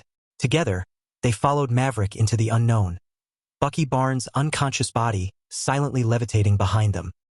They emerged in a dimly lit chamber, a sleek, modern space lined with bookshelves, alchemical tools, and enchanted artifacts. The air was cool, the space eerily quiet. "This will be your home for now," Maverick stated, walking forward. "A safe house. It has everything you need to live comfortably. 3 bedrooms with attached bathrooms, a fully equipped kitchen, a living room, a library. I get it. The world's most luxurious prison. Congratulations, you've won the award," Howard cut in dryly. Maverick paused mid-step, turning to give him a long, dense stare. The weight of it made Howard flinch and unconsciously take a step back. I apologize," he muttered after a moment, hesitant but sincere. "That was out of line." Maverick didn't respond. Instead, he simply continued as if the interruption had never happened. "You'll remain here until I finalize the arrangements. Don't think of it as captivity. Once your new identities are established, you'll be free to move as you please." Howard exhaled sharply. He still wanted to argue, to push back against the situation, but he knew it was pointless. And more importantly, he couldn't. Maverick turned his attention to Maria. "Do you need rest before we continue?" Maria had been silently listening all this time, following her husband's lead. When asked, she decisively shook her head, though the exhaustion on her face was evident. "I just want to know what happens next." Maverick nodded. "Very well. First, I'll provide you with an alchemic tool that will allow you to alter your appearance in public. I'll need about a week to prepare it. Remember, your old identities are gone. You're no longer Howard and Maria Stark. You'll receive new names, backgrounds, everything." Howard frowned. "And what if we, hypothetically, say try to contact someone we shouldn't?" Maverick's eyes glowed ominously. "That won't happen." He flicked his fingers, and a faint pulse of magic spread through the air, sinking into their skin. Howard flinched. Maria tensed. A small tattoo of a raven's head, no larger than a thumbnail, slowly materialized on their wrists. Howard and Maria raised their hands, opening their palms as they felt a slight itch where the mark had appeared. "Think of it as a temporary precaution until we can trust each other," Maverick explained. "Trust?" Howard scoffed involuntarily but immediately schooled his expression, realizing his situation. He didn't say anything else. In reality, Maverick didn't care about his attitude. If their positions were reversed, he would have reacted the same way. He knew that much. So he continued. "The spell won't control you, but if you even consider reaching out to someone from your past, anyone who could compromise what we're doing, I'll know. And the spell will stop you before you act on it." Howard clenched his jaw but didn't protest. What was there to say? Maverick stepped back. "That concludes our arrangements for now." He paused, then turned his attention to the unconscious super soldier lying on the couch. "Now let's see about curing Mr. Barnes." Howard and Maria followed his gaze, their expressions wary. The man who had tried to kill them now lay motionless, as if he were just another person taking an afternoon nap. "I still can't believe this is Sergeant Barnes," Howard muttered after a long silence. Maverick glanced at him. "If you want to see how I cure him, you're welcome to follow. I'll show you his memories. Proof that Hydra is still operating in the shadows." Without waiting for a response, Maverick turned and walked toward one of the doors, Bucky's body slowly lifting off the couch and floating after him. Howard hesitated briefly, then took a step forward. Halfway to the door, He stopped and turned to Maria. "Sweetheart, why don't you rest? Maybe take a shower." Maria didn't argue. She hesitated for only a moment before nodding. Whatever was about to happen, she had no desire to witness it. Not from a man who felt more like their captor than their savior. Howard gave her a reassuring nod before following Maverick into the next room. Inside, Maverick raised a hand, and a solid metal table formed in front of them. With a flick of his fingers, the Winter Soldier's body was gently lowered onto it, then secured tightly with thick, enchanted restraints. The table inclined vertically, positioning Barnes upright so that when he woke, he would be face to face with them. "Let's wake you up," Maverick said, snapping his fingers. A pulse of magic surged through the air, and the unconscious super soldier's eyes snapped open with a sharp intensity. Instinct took over immediately. His gaze darted around the room, assessing his surroundings. To him, it felt like just moments ago, he had been in the middle of a mission, about to confront a mysterious figure who had interfered. Then nothing, just an empty void. And now he was here in a brightly lit space, staring at that same figure. Bucky tried to move, but his body refused to obey. His enhanced muscles strained against the restraints, yet not a single inch gave way. Whatever was holding him was stronger than any force he had encountered. His sharp, scrutinizing gaze locked onto Maverick, then flickered to the man standing beside him, Howard Stark. Maverick tilted his head slightly. "Not much of a talker, are you, Mr. Winter Soldier?" His voice, masked by distortion, was calm, almost amused. "Or is that the case with all of you?" Bucky remained silent, his stare unwavering, unblinking. Maverick let out a small, dismissive hum. "Doesn't matter." He turned to Howard. "I'm going to delve into his mind and project what I see. You'll feel as if you're inside his memories, don't be alarmed. It'll be just like before." Howard's eye twitched slightly. The casual way Maverick said that unsettled him more than he cared to admit. But after a tense moment, he gave a reluctant nod.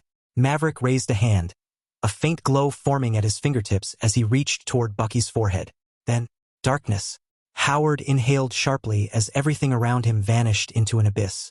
"What just happened?" he asked, turning frantically, searching for the figure who had been beside him just moments ago. Then that familiar distorted voice echoed from all around him. "I'm accessing his mind." With that, he saw a swirling vortex form in the void in front of him, and from it, that person took shape, appearing once more at his side. "I swear you're doing that on purpose," Howard blurted out, but he got no response. Instead, the figure met his gaze and gestured to the endless void surrounding them. "What you see is what I see. This is his mind." Howard sighed, feeling dejected. When had he ever been treated like this? But the thought was just that, a thought. What could he even do? So he pushed it aside, took a steadying breath, and looked around the void. "I'm seeing a whole lot of nothing," he couldn't help but say. For a moment, a brief silence settled between them as they both seemed to take in the endless expanse of nothing. Then the figure finally spoke. "You're right. It's like his mind is an empty void, and his thoughts." He trailed off, then pointed toward something in the distance. Howard followed his gaze and spotted a faint flicker of light in the distance where he had pointed. But before he could react, his vision shifted, sudden and seamless, as if he had been pulled forward in an instant.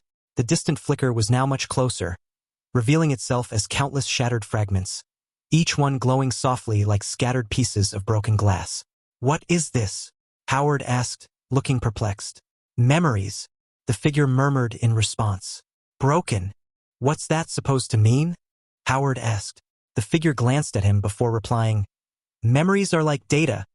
He gestured toward the sea of broken, glass-like fragments. "And what you see here is that data, corrupted, but..." He paused, then added, "Fortunately, not destroyed, just damaged." Howard raised a brow. "Since when do magicals know about computer data?" The figure turned his attention back to the fragments.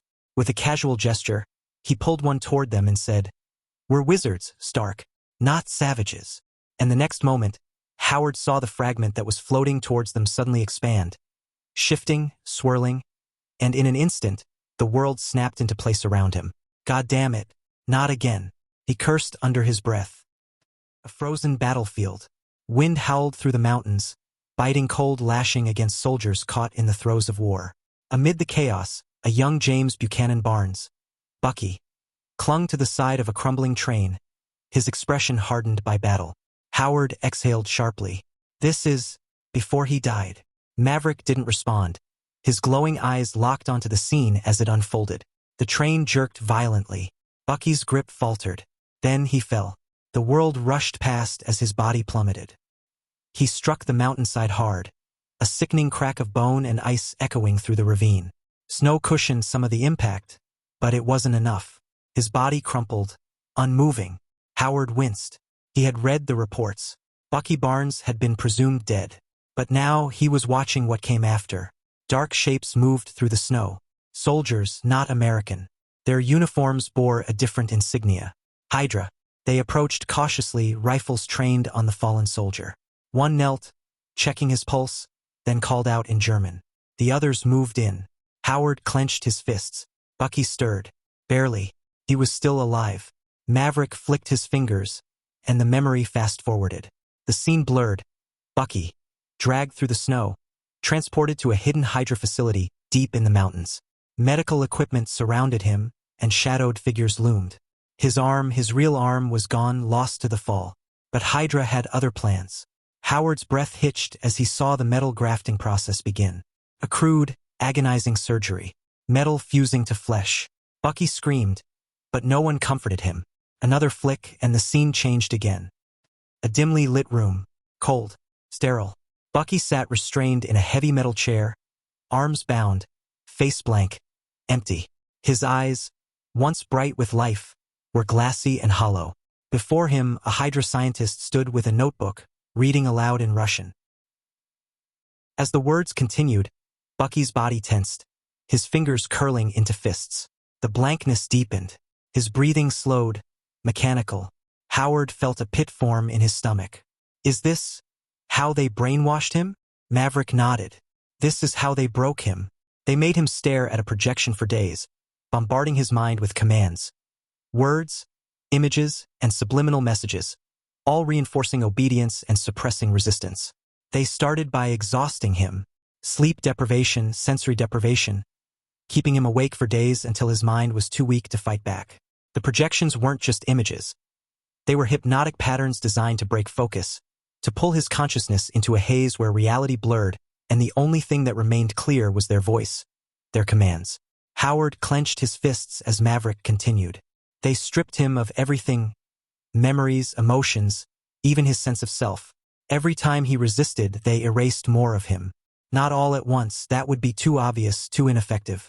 Instead, they rewrote his memories little by little, fragmenting his past, making him doubt what was real. They rewarded compliance with moments of relief and punished defiance with more erasure, conditioning his mind like a machine being reprogrammed. Maverick continued. Eventually, resistance became painful, literally.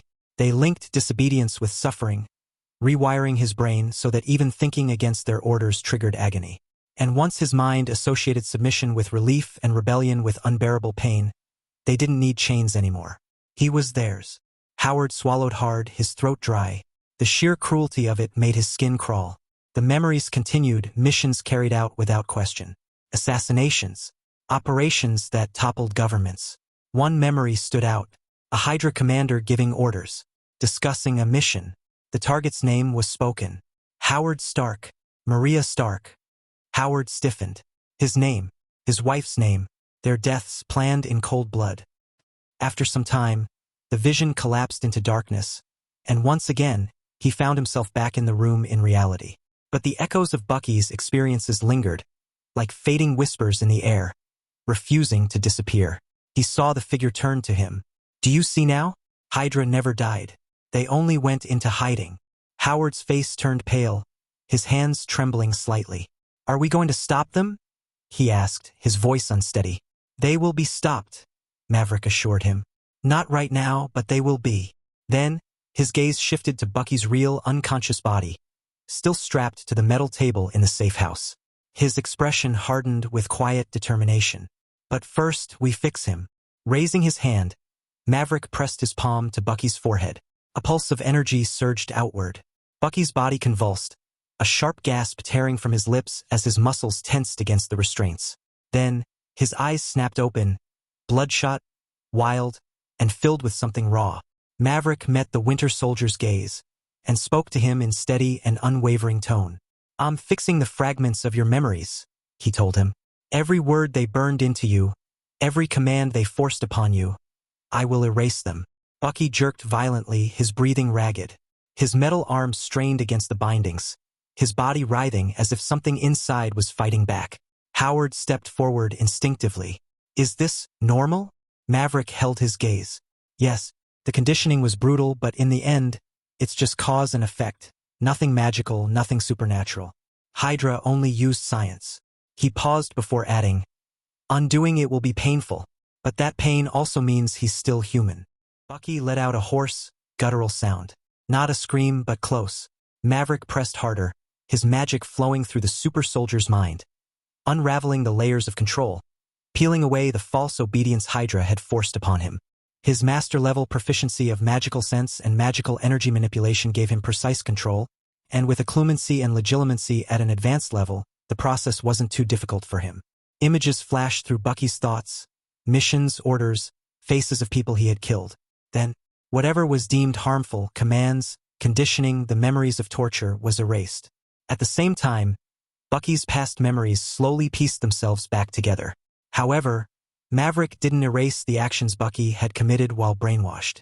Those memories, painful as they were, would define him, drive him. Maverick wanted Bucky to remember, not to punish him, but to give him the chance to rise above it. Bucky's breath hitched. "Help me." It was a plea, weak but real.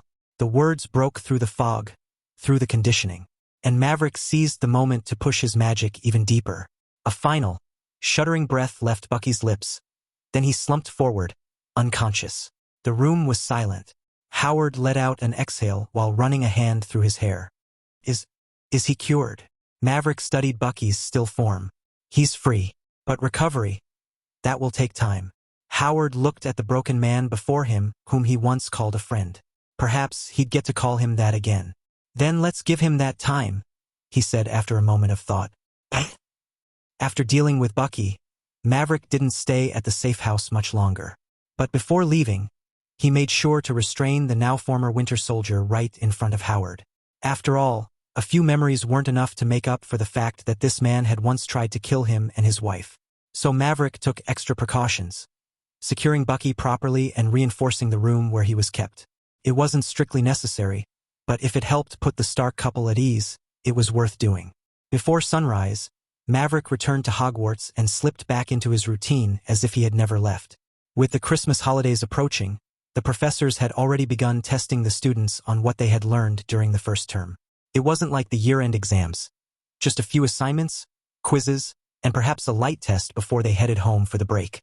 Likewise, Maverick had his own tests to prepare and administer, ensuring his students were properly assessed.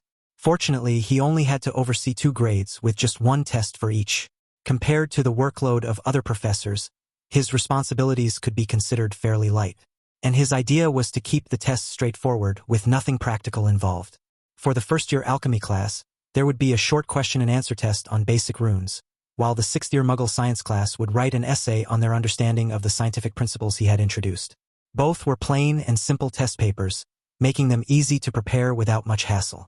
That day, after finishing his classes, he made his way to Dumbledore's office and informed the old wizard that he would be away for the rest of the day. Since he was leaving in the middle of school hours, it was only right to inform the headmaster. Of course, he kept his explanation vague. The matter with the Stark couple was far from over, and he still needed to check on them. Dumbledore didn't pry, only giving him one of those odd, knowing looks before nodding in acknowledgement. Maverick was sure the old man had no idea about his secret operation last night, so why was he still putting on that face? Is he pretending? TSK, TSK. The old guy must have done this to plenty of people over the years, giving himself that mysterious air. Pretentious. One thing he appreciated, though, was that the old man hadn't changed, even after learning he now held the rank of Archmagus. Dumbledore spoke to him the same way he always had, no difference, no unnecessary respect, and Maverick preferred it that way. Kept things simple, and he had no interest in making things more complicated. After notifying the headmaster, he left the castle and apparat to his first stop, Ollie. While he was certain his plan would be carried out without a hitch and trusted Ollie to handle everything, he still wanted to confirm it personally. And sure enough, Ali had carried out his task perfectly as instructed, arranged the scene with two bodies who looks exactly like the Starks to the flesh. The people that had arrived at the scene a few hours later had apparently swallowed the story whole, with no doubts, no suspicions about their identities. The only thing worth noting was that after the first team left, having cleared the scene, another group arrived and combed the area thoroughly, searching for something. Maverick suspected they were Hydra agents disguised as S.H.I.E.L.D. operatives, looking for any sign of Bucky's whereabouts. But their efforts were destined to be fruitless, as he had anticipated this as well. Beyond planting the bodies, Ali had been instructed to restore the area, alter the scene, and erase any trace of the brief battle, ensuring there was nothing left to find. Maverick listened to Ali's report carefully before asking one last time. "You stayed to make sure?" Ali nodded. "As far as they know, Howard and Maria Stark are dead." "Good." After wrapping up things with Ali, he returned to the safe house to check on his guests, and, of course, his super soldier patient. But first, he altered his appearance, once again becoming the mysterious figure the Starks and Bucky had seen the night before. Upon stepping inside, the scent of home-cooked food filled the air. It seemed there had been a lot of heart-to-heart talking the night before. He made his way to the kitchen and found the Stark couple seated at the table, sharing a meal. They looked much calmer than they had the night before, almost, maybe a little too calm. Howard was the first to glance up, setting down his fork. "Good morning. You're back." Maria gave a polite nod as well, her expression composed and almost natural. But Maverick could tell it was all for show. He didn't even need to rely on his passive magical sense. Their involuntary micro-expressions had already told him everything. A smile tugged his lips as he read their surface thoughts. They seemed to be playing the emotional card, thinking that it could somehow give them some leverage to bargain for conditions. Although they had accepted, on some level, that their lives had been saved when they should have died last night, but to disappear for 20 years in exchange for that? It seemed too much for the couple. And that kind of thinking likely came from Maria, because despite her calm exterior, Maverick could practically feel the anxiety radiating off her through his magical sense. He did not blame them, as he was not a parent and could not understand the feelings of one. Maria's thoughts were only for her son, like a good mother. Unfortunately for the couple, Maverick had no intention of changing his mind. Before they could even begin to argue for more freedom, he shut them down immediately. "I know what you're thinking," he said. "It won't happen." His tone left no room for negotiation. Then, without wasting another second, he got straight to the point. "Have you made your decision?" The moment they heard his tone and the direct question, their masks crumbled. Maria's eyes welled up almost instantly, while Howard simply sighed. Maverick paid no mind to their reactions. He stepped forward, materialized a chair, and sat down across from them at the same table. The crimson glow of his eyes burned through the darkness of his masked face as he waited for their response. A strangled sob escaped Lady Stark, while beside her, her husband's shoulders sank under the weight of defeat. Did he really have to abandon his identity for 20 years? Was this truly the only way? He and Maria had spent all of last night discussing how they might persuade their savior, or captor, they still weren't sure, to loosen the conditions. But it seemed impossible, judging by the unwavering finality in his voice. Howard shut his eyes for a long moment, then exhaled deeply. In the end, he made up his mind to cooperate for now. Perhaps later he could bring it up again. Just as he opened his eyes, he saw the figure suddenly point a finger at his wife. A surge of alarm shot through him. Was this it? Had this person finally lost patience? Was he about to harm them? "Wait!" Howard called out, but it was too late. A sharp, white light burst from the figure's fingertip and shot toward Maria like a bullet. "Maria!" He reached for her, or tried to, but before he could even blink, the beam had already struck her square in the forehead. And then, there was no recoil, no force snapping her head back as he had expected. Instead, her sobbing stopped, instantly. Then, her expression began to change. Her breathing steadied, and a strange calmness washed over her, as if the weight that had been crushing her just moments ago had simply vanished. This wasn't normal. This wasn't natural. And the next moment he snapped and turned sharply from his wife to the figure. "What did you do to her?" he demanded to know. "Happiness." That was all the figure said to him, indifferently, as if their lives meant nothing. Howard's jaw tightened, and then glanced to his wife. "What is happening to her?" "You did something," he asked again while watching her closely for any sign of distress. Maverick didn't respond. Instead, it was Maria who responded to her husband. I'm fine, dear. I don't know how to explain it, but I can think much clearer now. Howard still looked doubtful, but before he could say more, Maverick's voice cut through the silence once again. So, what is your decision? This time, Maria spoke first. If we cannot see Tony as his parents. She paused, looking at the figure across from her with renewed steadiness. Can we at least see him in disguise? Howard's mouth fell open as he stared at his wife's newfound confidence. He wanted to ask what the hell had just happened, but the conversation between her and the figure was flowing so smoothly that he hesitated to interrupt. Hearing Maria's question, Maverick paused only for a moment before responding. Yes, it had been his plan from the start. He knew he had to give them something. He wanted a cooperative relationship with the Stark couple, well, mainly Howard.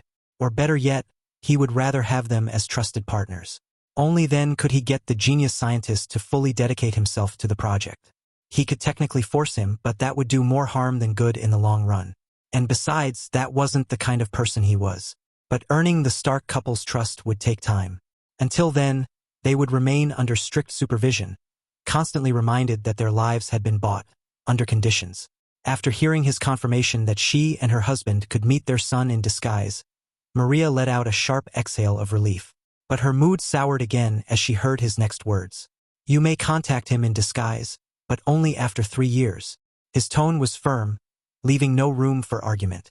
Until then, you are forbidden, under any circumstances, from meeting him. Not as yourselves, not in disguise, not even indirectly. He leaned forward slightly and then pressed down his presence on them like a heavy weight. If you break this rule, he said coldly, and the distorted sound filtered through his mask made his voice even more eerie. I will erase his memory of you, and your memories of him. For a mother and father, what harsher punishment could there be than forgetting their own child? The couple's eyes widened. Somehow, they fully believed he would do it. And to them, it sounded far more terrifying than anything else he could have threatened. Slowly, shakily, they nodded, finally accepting that they would have to abandon their identities for 20 years. Good. Maverick leaned back, satisfied with their agreement. Without wasting time, he moved on to explain the next steps. Before anything else, they needed a proper understanding of the magical world. To prepare them, he had arranged a small library in the safe house, stocked with carefully selected books to help them adjust. For the next hour, he laid out the rules, what they were allowed to do and what was strictly forbidden. Just as he was in the middle of speaking, he suddenly stopped. The sudden silence made the Stark couple uneasy. Howard exchanged a glance with Maria, but before either of them could speak, Maverick broke the tension. Your friend is awake, he said, rising from his chair. Let's go meet him. He didn't wait for a response, turned and strode toward the door. Howard hesitated, glancing at Maria. She looked shaken, her hands clenched tightly in her lap. Maria? He asked softly. She swallowed hard. You go, she murmured.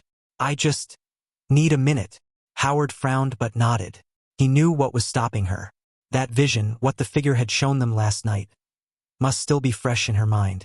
So he gave her shoulder a reassuring squeeze before following Maverick out the door, his mind already racing with what they might find on the other side. The two men soon stepped into the room where Bucky was being held. Instead of finding him struggling or attempting to break free from his restraints, they saw him lying there motionless, his eyes wide open and fixed on the ceiling, as if lost in a world far beyond the walls around him. Pain, regret, those were the only emotions Maverick could sense radiating from him. It was expected. Barnes was reliving his past, years of being a weapon, of being forced to kill, of having no control over his own mind. Now, with Hydra's influence gone and his emotions fully returned, the weight of those memories crashed down on him all at once. James Buchanan Barnes. Bucky heard his name and slowly lifted his head. His gaze landed on the two figures before him, one familiar, the other known only through the memories of his Hydra-controlled self. The man, or whatever he was, who had effortlessly made a joke of his skills. But first, his eyes locked onto Howard, and Stark, in turn, looked back at him. For a moment, neither of them spoke. The silence stretched between them, heavy with unspoken words. Then, with a shaky breath, Bucky's lips parted. I'm so sorry. His voice cracked, barely above a whisper. Please, forgive me. Howard exhaled sharply, reminding himself over and over, this was no longer the Winter Soldier. This was the friend he had once known. For a long moment he simply stood there, staring at the broken man before him. Then, with a slow sigh, he ran a hand through his graying hair. "Don't worry about it," he said at last. "I understand." Bucky's breath hitched, his hands clenching into fists as if holding back more emotions than he could handle.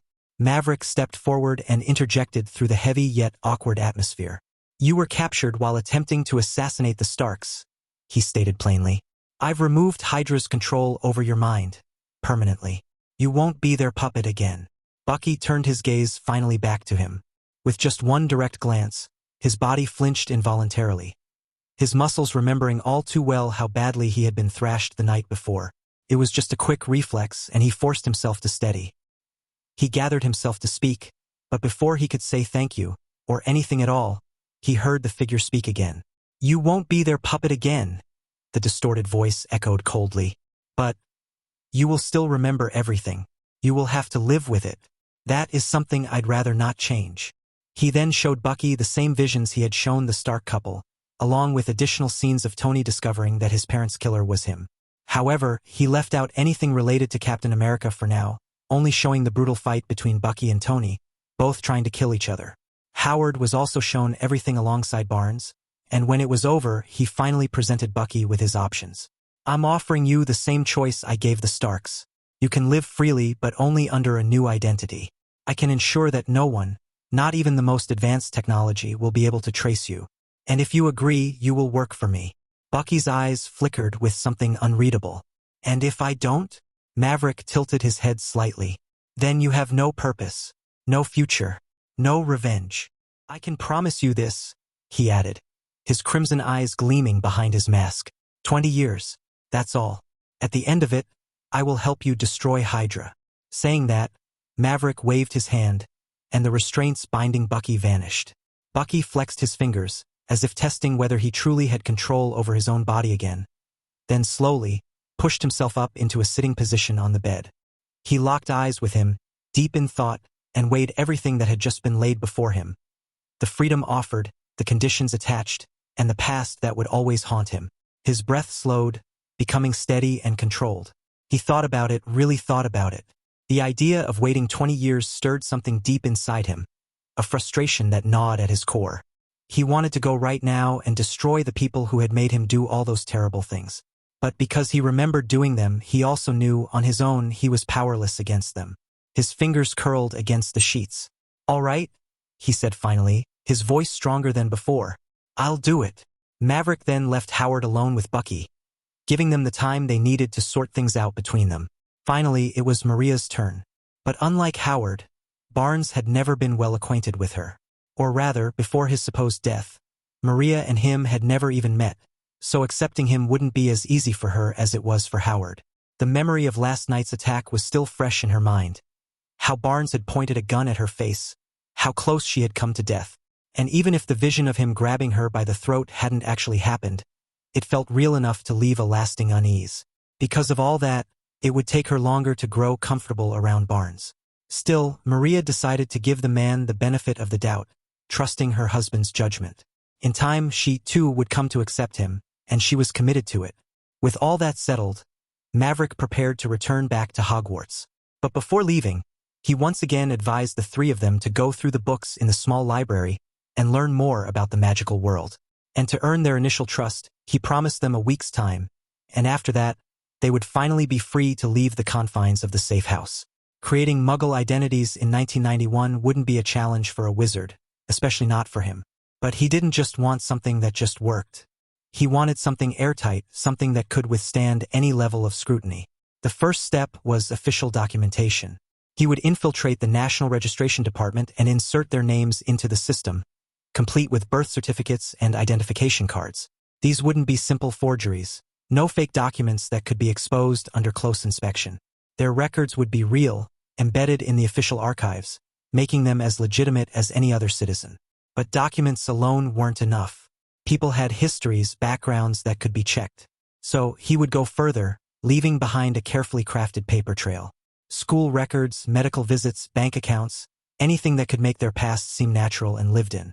It was the same way real people left traces of their existence over the years, and he would ensure the same for them.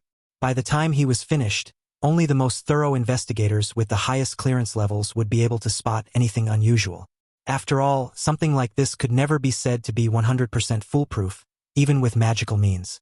But even if it ever came to that, he was confident he could handle it. By the end of the week, he wanted everything fully arranged, along with the alchemical piece he needed to create. Fortunately, he didn't have to handle everything himself. Ollie would help take care of the paper trail arrangements, and he would take care of the necessary identity documents for all three of them. As for the alchemical tool to alter their appearances, he already has a clear concept in mind. Now, he just needed to bring it to life, a task he planned to begin the next day. Muggle Science Classroom, Hogwarts. Time's up. Quills down, everyone. Maverick's voice rang out through the quiet concentration that had filled the room. The sound of quills scratching against parchment came to a stop, replaced by the soft rustle of papers and the faint creak of chairs as students moved in their seats. Some students stretched their fingers, stiff from the long minutes of writing, while others exchanged quick glances, curious to gauge their classmates' reactions. But unlike a typical class, where tension and worry would linger after an exam, his students showed none of it. From his place at the front of the room, Maverick saw that not just most, but all of the students seemed happy, relieved even. They simply leaned back, their relaxed smiles hinting at quiet satisfaction with how the test had gone. The Muggle Science class had been a surprise to everyone from the very start of the academic year. At first, many were doubtful about studying something so ordinary, so unmagical. But from the beginning, the students had embraced it. In these few months, they had thrown themselves into experiments, asked thoughtful questions, and approached each lesson with a curiosity that rivaled their enthusiasm for any charms class. A quiet sense of pride settled in as he made the papers rise and hover briefly over the students' heads before guiding them back to his desk. Knowing they had done well in his test, he addressed the class again. "Before you go, I have an announcement," Maverick said, drawing the students' attention. "Tomorrow marks the start of the Christmas holidays, and I won't be assigning any homework for you to do during the break." A few students gasped before quickly exchanging excited whispers. Every other professor had assigned them a pile of work for the break, but this was the only class where they got none. "Because I want you all to enjoy your break. Rest well, have fun, and come back refreshed for the next term." A cheer erupted from the students, and Maverick couldn't help but smirk. "All right, class dismissed." Chairs scraped against the floor as they all gathered their belongings, and they made their way out, while chatting excitedly about their plans for the break. Snow blanketed the castle grounds, the crisp air carrying the deep chill of late December over Hogwarts. Some students braved the cold outside, bundled up in scarves and cloaks, running and tossing snowballs as they enjoyed a bit of last-minute fun. Most remained in their common rooms, relaxing, while the rest gathered in the Great Hall. They were all waiting for the appointed time to board the Hogwarts Express and would soon head home for the holidays. Meanwhile, the professors also gathered at the teacher's table in the Great Hall for a final lunch before the break. Maverick sat with his colleagues, engaged in light conversation with the charms professor seated beside him. "Any plans for the holiday?" Flitwick asked between bites of his meal. Maverick took a sip of his drink before answering. "I'll stay home for a bit, then head to America to spend some time with Bella." "Ah, how lovely," Flitwick beamed. "It's always nice to spend the holidays with loved ones." "What about you?" Maverick asked, setting his glass down. "I've been invited to sit on the judges' panel for the finals of the International Dueling Tournament," Flitwick said, a hint of pride in his voice. "Sounds interesting. Maybe I'll take my fiancé along and come have a look." Flitwick's face lit up. "You should. The tournament is held in Indonesia. It's a lovely country, even for sightseeing."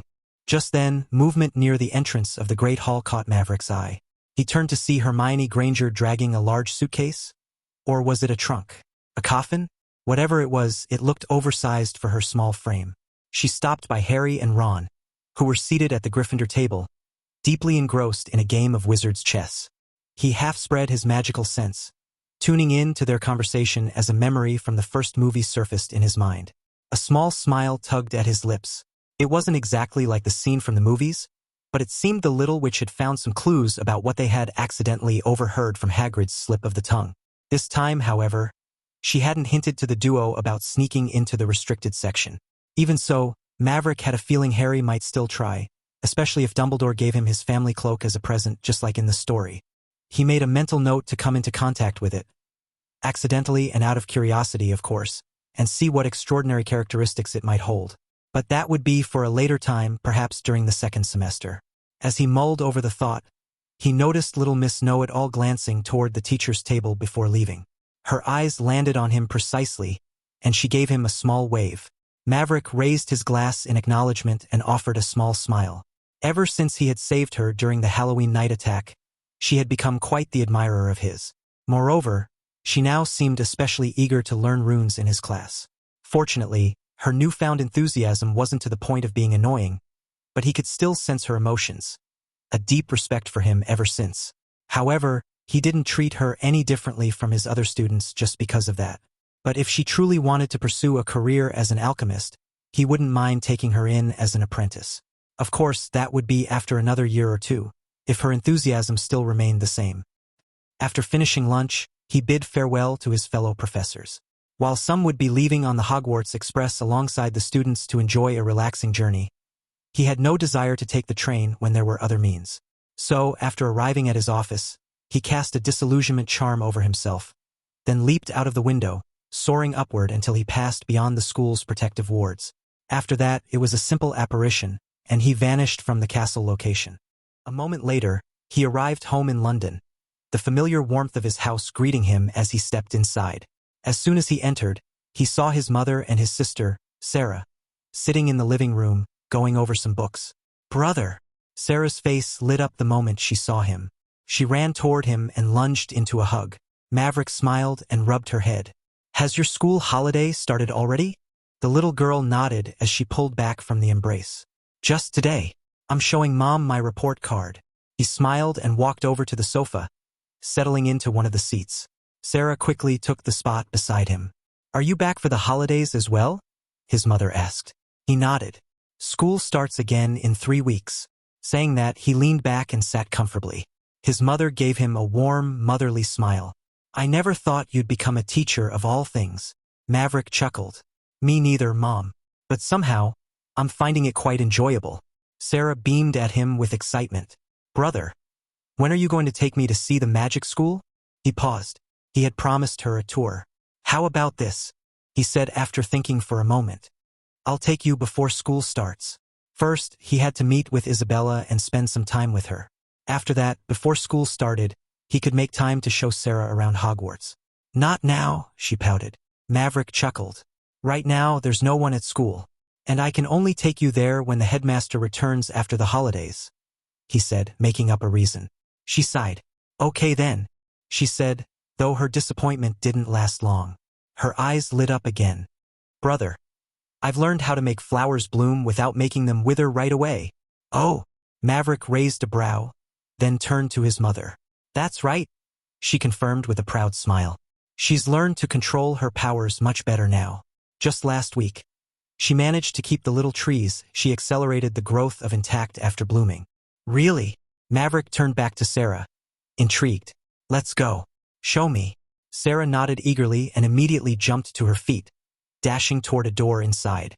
Maverick and his mother followed behind, soon arriving at the basement, a space he had expanded with magic, enlarging it to the size of half a football field. Overhead, bright lights illuminated the entire area, and along the sides, a variety of plants and vegetables were growing in neat rows.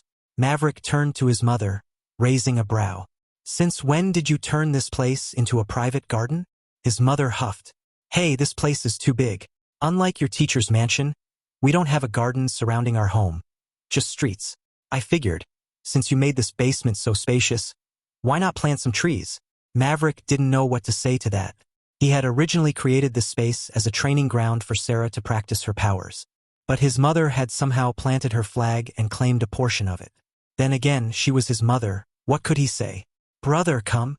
Sarah's excited voice called him over, stopping near a bunch of tiny plants. From the looks of it, they were chili plants, barely sprouted from their seeds. Her powers allowed her to control plants, much like a watered-down version of a certain senju's would release ability from a studio next door. But Maverick suspected there was much more to it than just making trees grow rapidly. Perhaps her magic wasn't limited to just plants. What if it was tied to the very essence of the earth itself, to life's natural energy? If that was the case, then with time, training, and the right guidance, she could become something far more powerful than just someone who could manipulate trees. A force of nature, literally. A true wielder of life and Earth's energy. But that was only his guess. And even if she never became someone that powerful, it wouldn't change the most important thing. She was his sister now. One of her biggest struggles had been that any plant she accelerated would quickly wither, as if it had burned through its life force while growing too fast. But apparently she had found a way around this. Maverick watched as she crouched near the small plants and placed her palm on the ground beside them. Before his eyes, the plants began to grow. 5 centimeters, 15 centimeters, 1 foot. Soon the plants reached half his height. Their leaves remained a vibrant green, flowers budded, and small, plump chilies grew, ripening within seconds.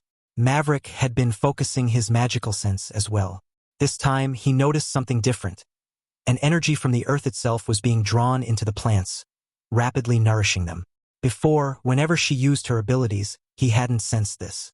Sarah sat back up, admiring her masterpiece for a moment before turning to him, waiting for his praise. Maverick grinned, showing all his teeth.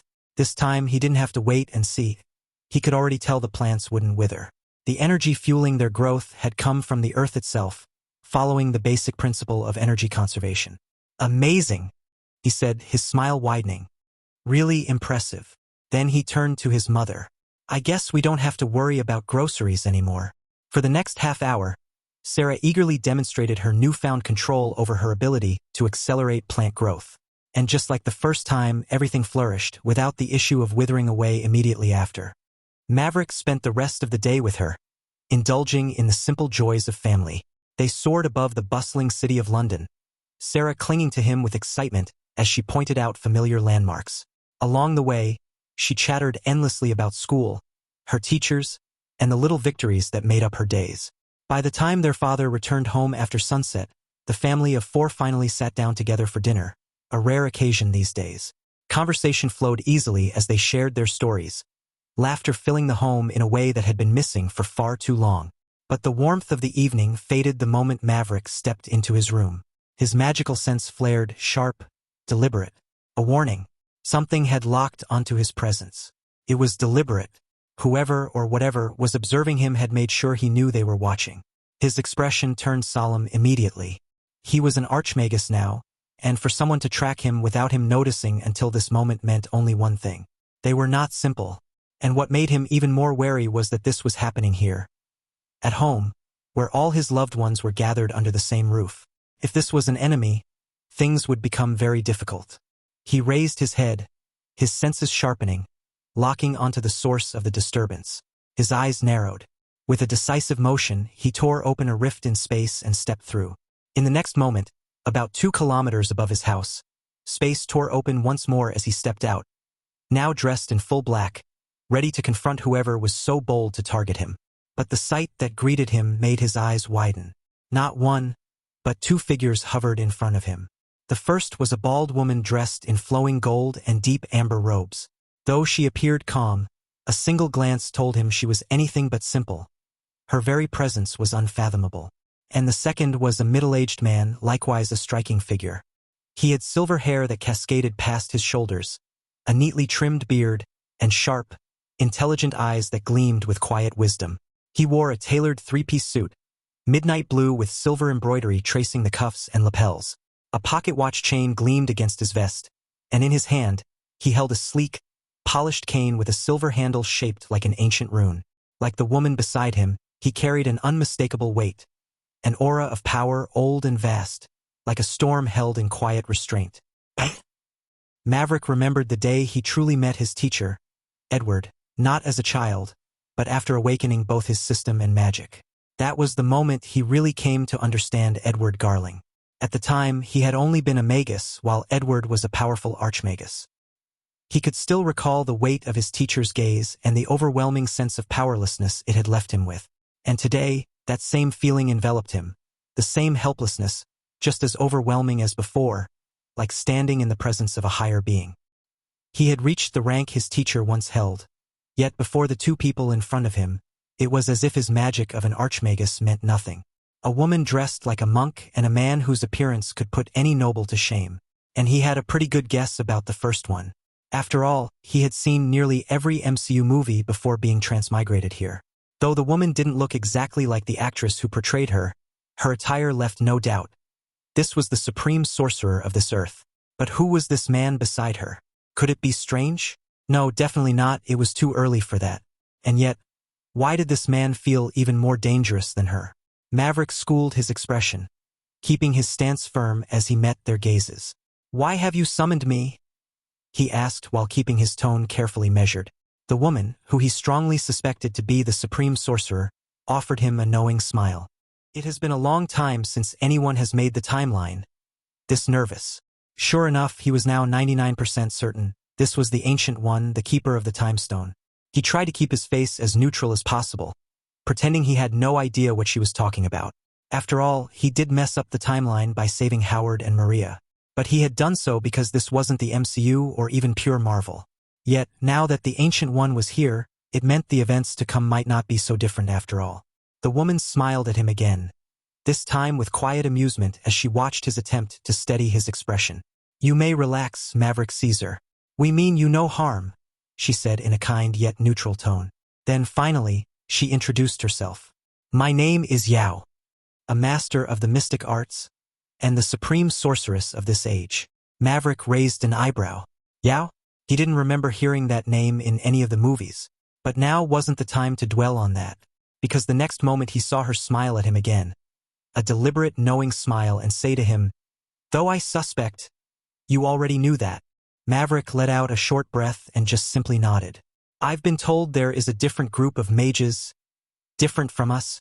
"Ah," Yao said, tilting her head slightly. "Is it from that little guy Edward? He must have told you, then." Maverick nodded. It was true, and Edward did mention it once, but only vaguely, though there was no need for her to know that. Instead, he changed the subject and repeated his earlier question, glancing at both of them. "Why have you come? And why call for me?" The Sorcerer Supreme's eyes glinted with something unreadable before she spoke. "We simply wish to know your purpose." But before she could elaborate, the man beside her finally spoke, eyes locking onto his. "It was not we who wanted to meet you. It was her." Yao smirked and turned her head toward him. "Then tell me, Ambrosius, why did you insist on being here?" The man, now named Ambrosius, exhaled sharply, almost in a huff.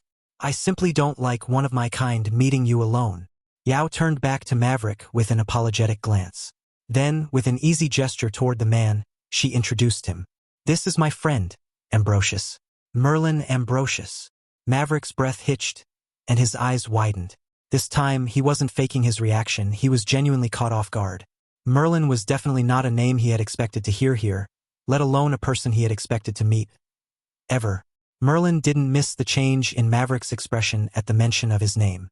It was expected. After all, even after a millennium of absence, his name had never been forgotten. The legends surrounding him still shaped how people viewed magic itself.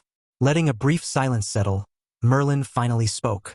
"I had planned to wait until you reached the rank of warlock before finally getting acquainted," he said, then paused, glancing side to the supreme sorceress beside him. His eyes narrowed slightly as he added, "But circumstances have changed. You seem to have done something to gain her attention. Enough for her to come and find you in person." Maverick tilted his head slightly and looked at the woman in question, pretending not to understand. But he was sure the Sorcerer Supreme was here because of his actions last week. Yao smiled mysteriously before finally stating her purpose outright. "You've altered the fate of a human couple, changing the course of this world's future. It seems you used an ability to tamper with the timeline, and that," she paused, her gaze steady, "is precisely why I'm here. Keeping the timeline in check is my responsibility, as the Supreme Sorcerer." Maverick narrowed his eyes at her. "I half get what you're trying to say, but..." He paused and asked coldly, "Are you spying on me?" "Don't be so wary," she said, her tone light but not dismissive. Then, with a small nod, she admitted, "Yes, I saw you recently, saving the Stark couple that should have died. So she must have overheard my conversation with the Stark couple and assumed I'm some great seer." Maverick thought to himself, and her next words confirmed his guess. Studying him carefully, she said, "I also know that you're a rare and powerful seer. And what's so wrong about saving two humans?" Maverick asked her, neither confirming nor denying her claim that he was a seer. Nothing, Yao replied with a casual shrug. But you've altered the course of history. She rubbed her chin thoughtfully. It's rare, in fact. This might be the first case I've seen where a seer has directly influenced the timeline. Maverick acted as though he didn't understand. Timeline? He asked, feigning ignorance. Yao gave him a look. Then, after a brief pause, she simply said, "You don't need to know for now." Then her gaze sharpened. "What is it that you plan to do by saving the Stark couple?"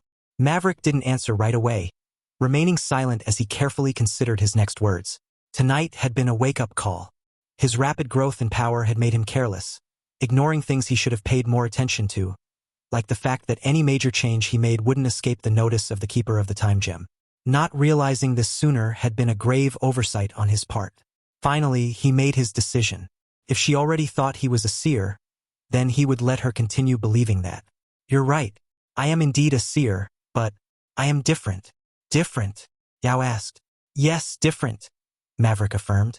"A typical seer, witch or wizard, can glimpse into the future through prophecies or visions, but those are often vague and fragile, open to interpretation.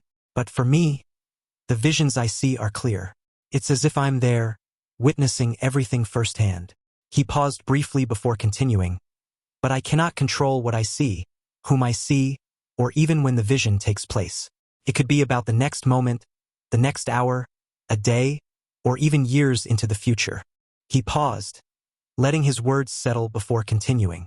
"Some time ago, I had a vision of what would happen to the Stark couple. Back then, I didn't know much about them beyond what I had read in newspapers. But since they appeared in my vision, I knew they cannot simply be some rich muggles. So I decided to learn more about them. This was a gamble." He was weaving a story similar to the one he had told the Starks and hoping the Ancient One would believe it. "In my visions, I didn't just see their deaths. I saw far beyond, into the future, what would unfold because of their absence. And I realized their deaths would save countless lives in the distant future." He let those words linger before delivering the final piece. "But even knowing that, I still chose to save them. At the same time, their deaths remain fixed in the timeline, until the future I saw comes true. That means they are alive now, but whatever good was meant to come from their deaths will still happen." With that, he fell silent, watching the Sorcerer Supreme carefully as he waited for her response. "I suppose that would not make things too complicated." Merlin finally spoke, commenting as his eyes flicked sideways to the Sorcerer Supreme. He had been listening quietly, not interrupting the conversation until now. The Sorcerer Supreme wore a thoughtful expression as she considered everything she had just heard. In some ways, it made sense. But there was one problem, something she hadn't shared with anyone. She could no longer peer into the future of the Stark couple now that they had been directly involved with this boy. It was as if a great force was blocking her, forcefully throwing her out of her trance whenever she tried. A presence far greater than her own. And the first time it happened, she had caught a glimpse of that figure. She remembered those indifferent eyes clearly. Strangely enough, that figure bore an uncanny resemblance to the boy in front of her now. So her reason for meeting him wasn't entirely about saving the Stark couple. She wanted to see for herself the person she believed to be the past version of the powerful figure she had encountered while looking into the future. But until now, she had no justifiable reason to approach him. And the Supreme Magus had made it very clear. She was not to interfere in his life without giving him a proper reason. Obviously, Merlin, a supreme rank like herself, knew he was special as well.